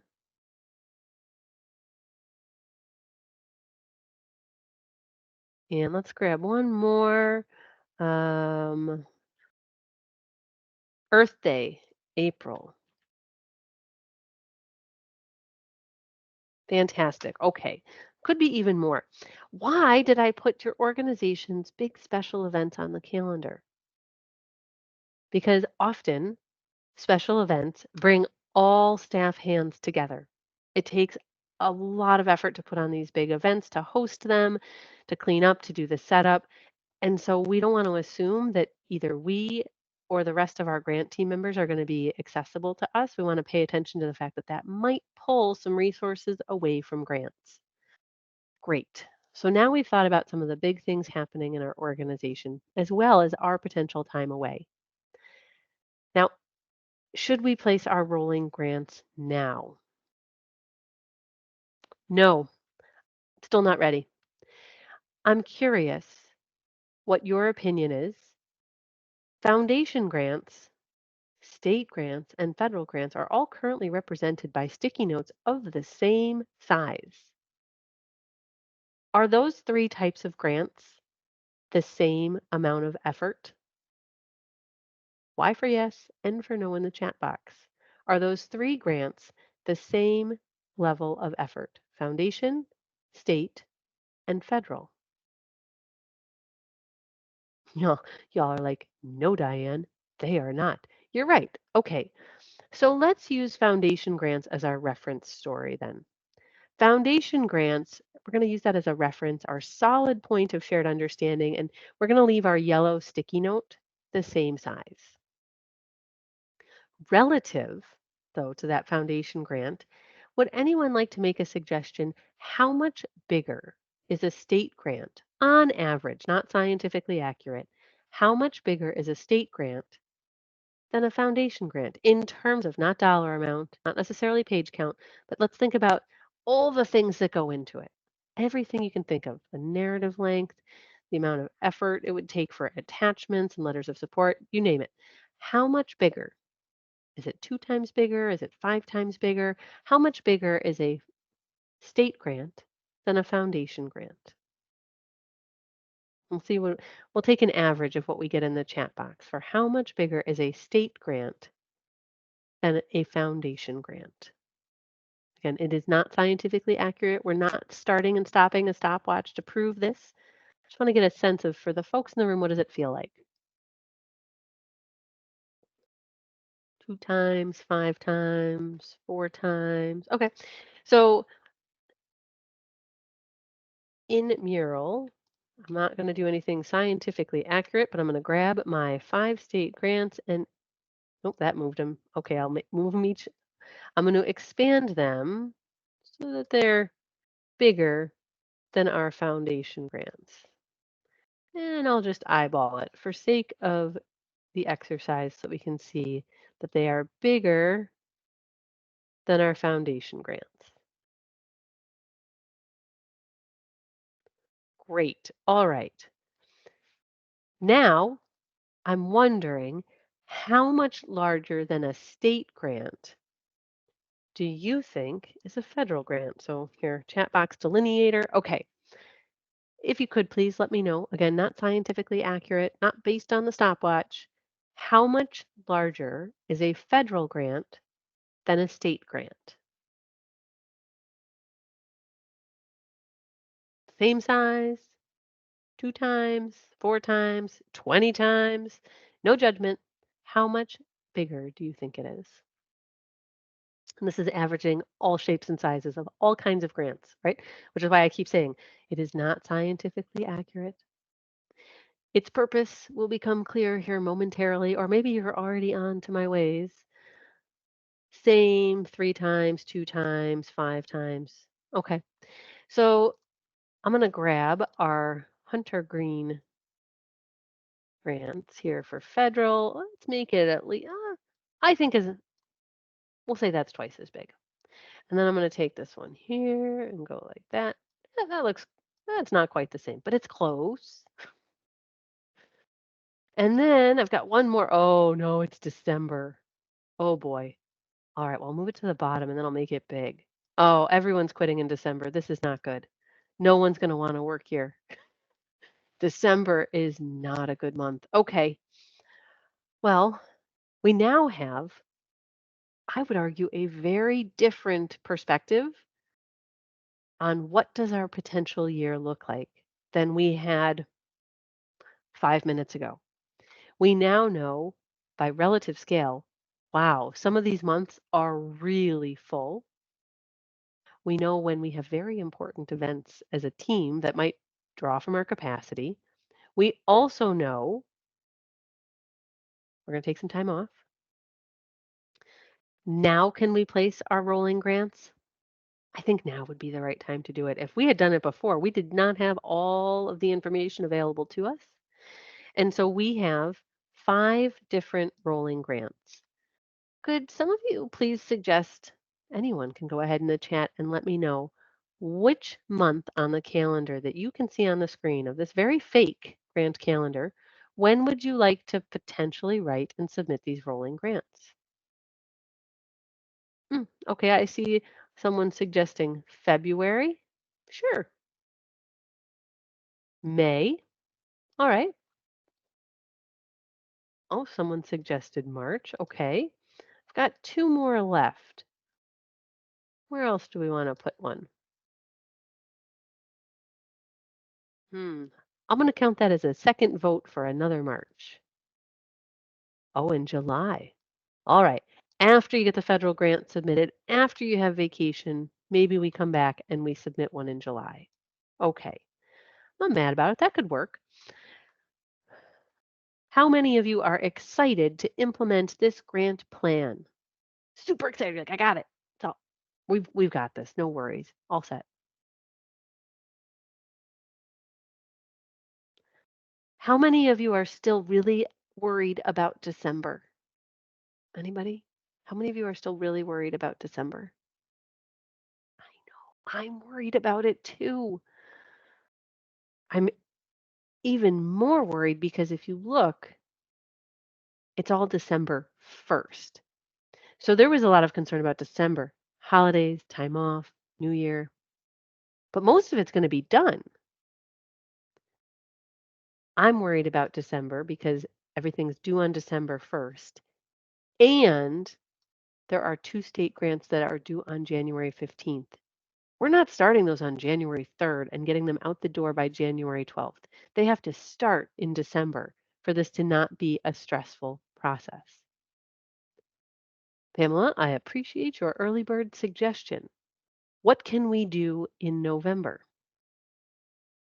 In fact, I would actually argue, what can we do in October and November?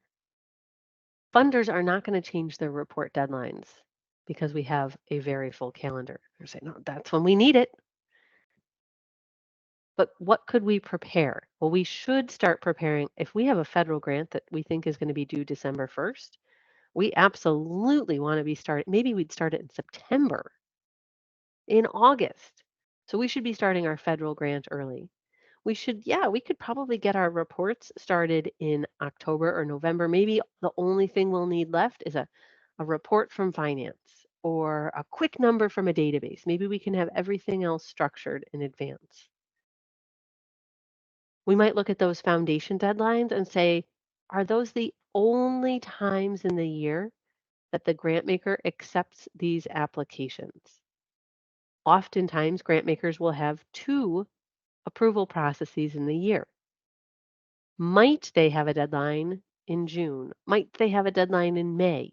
Is there a different time in the year when we could apply to them? I would ask that question too, because we know we're going to have to start the state grants in December. But December 1st is going to be quite the day. So what can we do early? Well, actually, December 1st won't actually be a day because we're going to submit everything the day before the deadline anyway. So it's probably November 30th that's going to be quite the day. Maybe we can get some things in on the 29th, maybe some things on the 20th. Submitting reports early will never make a funder mad, ever. In fact, it might make a funder love you even more. So if you can get those reports done early, maybe they are reporting on things that were through October 31st. That would be great. Report done, submit. Report done, submit. You certainly could make some friends with your reviewers, with your grant makers. Okay, so that is our exercise to visualize what is our plan. If we looked at this on our shared Outlook calendar, on our shared Google calendar in an Excel spreadsheet, we would not, we probably still would have seen December. We would have been like, that's a lot happening on December 1st. But this relative scale of the different types of proposals we're looking at, thinking about our paid time off as something that takes up space in the month, something like our big events that take up space within our month, those often fly right under the radar. No one sees them. We don't plan for them. We don't account for them at all in our plan. But there's something that this exercise, while incredibly enlightening for an organization, and what we should then return to. For example, if something opened and there was a new state grant and it's due July 1st, we have a different conversation now. Okay, we've got all these other things happening in June. We just submitted one federal grant. We've got another one right behind it. Can we really take on another state grant or do we have to set something down? If something opened that you weren't expecting and it was due on November 20th, like don't bring me coffee, don't ask me, we're not going to say yes. But returning to this visualization of the relative scale and talking about, well, what could we move? What could we give away? What could someone else help us with? This is much more like 3 and 4 dimensional for folks to talk about and brainstorm around than our calendars, than our Excel spreadsheets, than even our awesome software tools. I prefer it in person, but this mural version does do a nice job if we're not all together in one shared space. But it's still, there is something that's missing from this conversation. This is deadline driven. This is focused on what can be a sustainable pace over the course of a year for a team. What it does not show is what is the priority. So it's one thing to say, well, this application list of deadlines, we can get all this work done in the year. We've agreed, we've made some accommodations, we've moved some of our rolling deadlines. We're going to start some things early, but it doesn't tell us if we are applying for the things that are the number one priority for our organization. So I'm going to put a second link in the chat box. This is a different mural board. This is based on the priority. So if you'd like to join me in this board, what you should now see on your screen, even if you're choosing not to click through to the link, you should see a board that says Priority Grant Strategy at the top. Dear friends, we're going to not move any of our reports. We're not worried about our reports. We're going to leave them as they are. In fact, yep, they should all be locked. You shouldn't be able to move them now. What I would ask you to move are the foundation grants. They have a priority number on them. Please place them under the priority heading at the top. Priority 1 is on the left, priority 12 is on the right. It's not about when they're due. It's about which organizational funding priority they will help fund. And please also do move the federal and state grants as well. So we're looking at that center text. It tells us what priority number will this funding support. These are exactly the same opportunities that we just had in our other exercise. Only now we're visualizing the information using our priorities as our visual filter. Thank you so much, everyone, for your help in laying this out. This is fantastic. We'll be done in just a quick second here. We still have our state grants colored purple. We have our federal grants in hunter green, and we have our foundation grants in yellow. Now, the assumption here is that the priorities at the top have been set by your leadership. These should be priorities that are helping to secure the funding related to your strategic plan. We're assuming all of that done. Thumbs up. As you look at this board, if you were to say to your leaders, all right, here is how our plan for which applications we're submitting when, here is how it's going to lay out in terms of our strategic priorities. I'm wondering if anyone has any questions or concerns. Go ahead and let me know in the chat box. Questions or concerns with how these priorities are laid out? How are they going to be funded? Does anyone have any questions or concerns, or you think the leaders in your organization are going to be super excited and happy about what you have laid out for how the priorities might be funded? Go ahead and let me know questions or concerns in the chat box.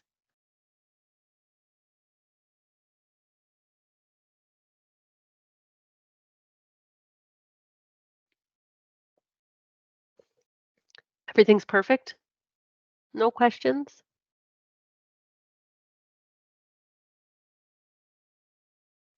If I had on my board member hat, because I do sit on the board for some nonprofit organizations, if I had on my board hat and I came to this priority layout, I would wonder about how much money we were talking about for each one. Now, I did not, on purpose, place any dollar amount on any of these sticky notes. But I might say, well, a state grant is usually bigger than a foundation grant, and a federal grant is usually bigger than a state grant. And so I might say, well, here, let me do some quick relative scale about the number of dollars we're talking about here. And all of a sudden, right, and I could do it based on real estimated dollars, but for sake of exercise, what do you think? Y for yes and for no. Do you now have a better understanding of the total dollar amounts, the overall funding, and how it's distributed across the priorities, numbers 1 through 12? Better still if it has the real dollar amounts and it's a true scaled exercise. But all of a sudden, as a leader, there's a lot more information available to you. I'm wondering, priority number 7. I mean, first of all, wow, we have 12 priorities. That's a lot. We might want to have fewer than that. But we're working on a state grant for priority number 7. Are we sure we couldn't apply for priority 1 or 2? We really can only apply for priority number 7 for this state grant? I might ask that question of the staff. Why are we applying for anything in priority 10? There's really nothing in those first 9 priorities that we could apply for instead of priority number 10. The fact that there's 12 priorities is meant to show that, like, wow, that's a lot of priorities. Our efforts are really scattered because of that. I'm not saying there's a perfect number of priorities to have, but 12 is a lot to manage for grant seeking. You're going to be doing just a little bit here and just a little bit there. And so as a leader, I wouldn't be mad that we're not applying for anything in priority 11 and 12. It might make me say, why are there this many priorities? Too many for us to focus our grant seeking efforts on. So while the first board was really fun for thinking about what is a good pace for us, what might help us avoid burnout in our work as grant seekers, grant writers, grant professionals, you need to have both boards because we just added some depth to the conversation. Not just what is a sustainable pace for us as we look at our next 12 months of work, but also what priority items out of our strategic plan are we trying to have funded? Many organizations can build towards that first step, the sustainable pace conversation. It's hard, but can build to that. The priority and overlapping with the deadline, we're back to advanced. I would say the strategic outline by deadline for a sustainable pace, that to me, that intermediate skill. Mid-level, intermediate grant-seeking organizations can grab onto that one and love it. Feel like that's going to reduce their risk for burnout, decrease their stress. To me, advanced grant seeking is adding the priority grant strategy visualization. How are we sure that what we're applying for is not just about meeting our revenue goal, but is truly finding funding for our resource needs related to our strategic plan? I just add that last little bit because I know we've got a wide range of experience in the room. Some of you are already at the intermediate and advanced level of your skills. So the way you can facilitate this is going to help elevate your organization. It's not only about advancing your writing skills, but definitely about your facilitation and strategy skills. For those of you that are newer to grant seeking, please, I hope this didn't overwhelm you, this last little bit about strategy. Don't worry about it today. I would encourage you to focus instead on this tab. Focus on the proposed grant calendar until your organization is really comfortable in this space, thinking about what is sustainable, how do we react to unexpected deadlines. I would focus your efforts here. That priority strategy exercise, that'll be there. Don't worry about doing that right now. I'm wondering, it's a lot to learn how to facilitate and see that live. We do it with a lot of Grant Professional Association chapters, and it always, the time flies right by and there's lots of questions. So please go ahead and let me know what questions do you have about that exercise and or any other grant related question that you have related to our time together the last 4 days. And while you're typing that in, if Brooke, if you want to go ahead and launch for me those slides one more time, we'll share final contact information and like housekeeping close up. Awesome. Thank you so much. Another round of applause for Brooke for producing and facilitating this over the 4 days. So grateful for your support. Thank you so much. Oh, and look, nice job on the team's reactions, everyone. Thank you. So Thanks, you what I just guys. And so what I just laid out with those two exercises, we talked about the research guide as your additional resource. We talked about that on Monday. I know that was a long time ago. When we did our research work, we talked about how we would use that guide. This grant calendar exercise idea is also included there. It is part of the same guidebook. So if you didn't open it yet, don't you worry, the steps are laid out there as well. I am watching for questions. amidst all the wonderful support that Brooke is getting in the chat box, thank you for recognizing her work. These trainings could not happen without her, absolutely could not, and the rest of the great staff at the Native Learning Center. I know it was a lot of information in 16 hours, minus our hydration stretch breaks. A lot of information. And I know that you might not have questions for me right now. Please feel free to reach out and ask questions later. You can use my direct email address. That's fine. If you say no more email from anyone, please.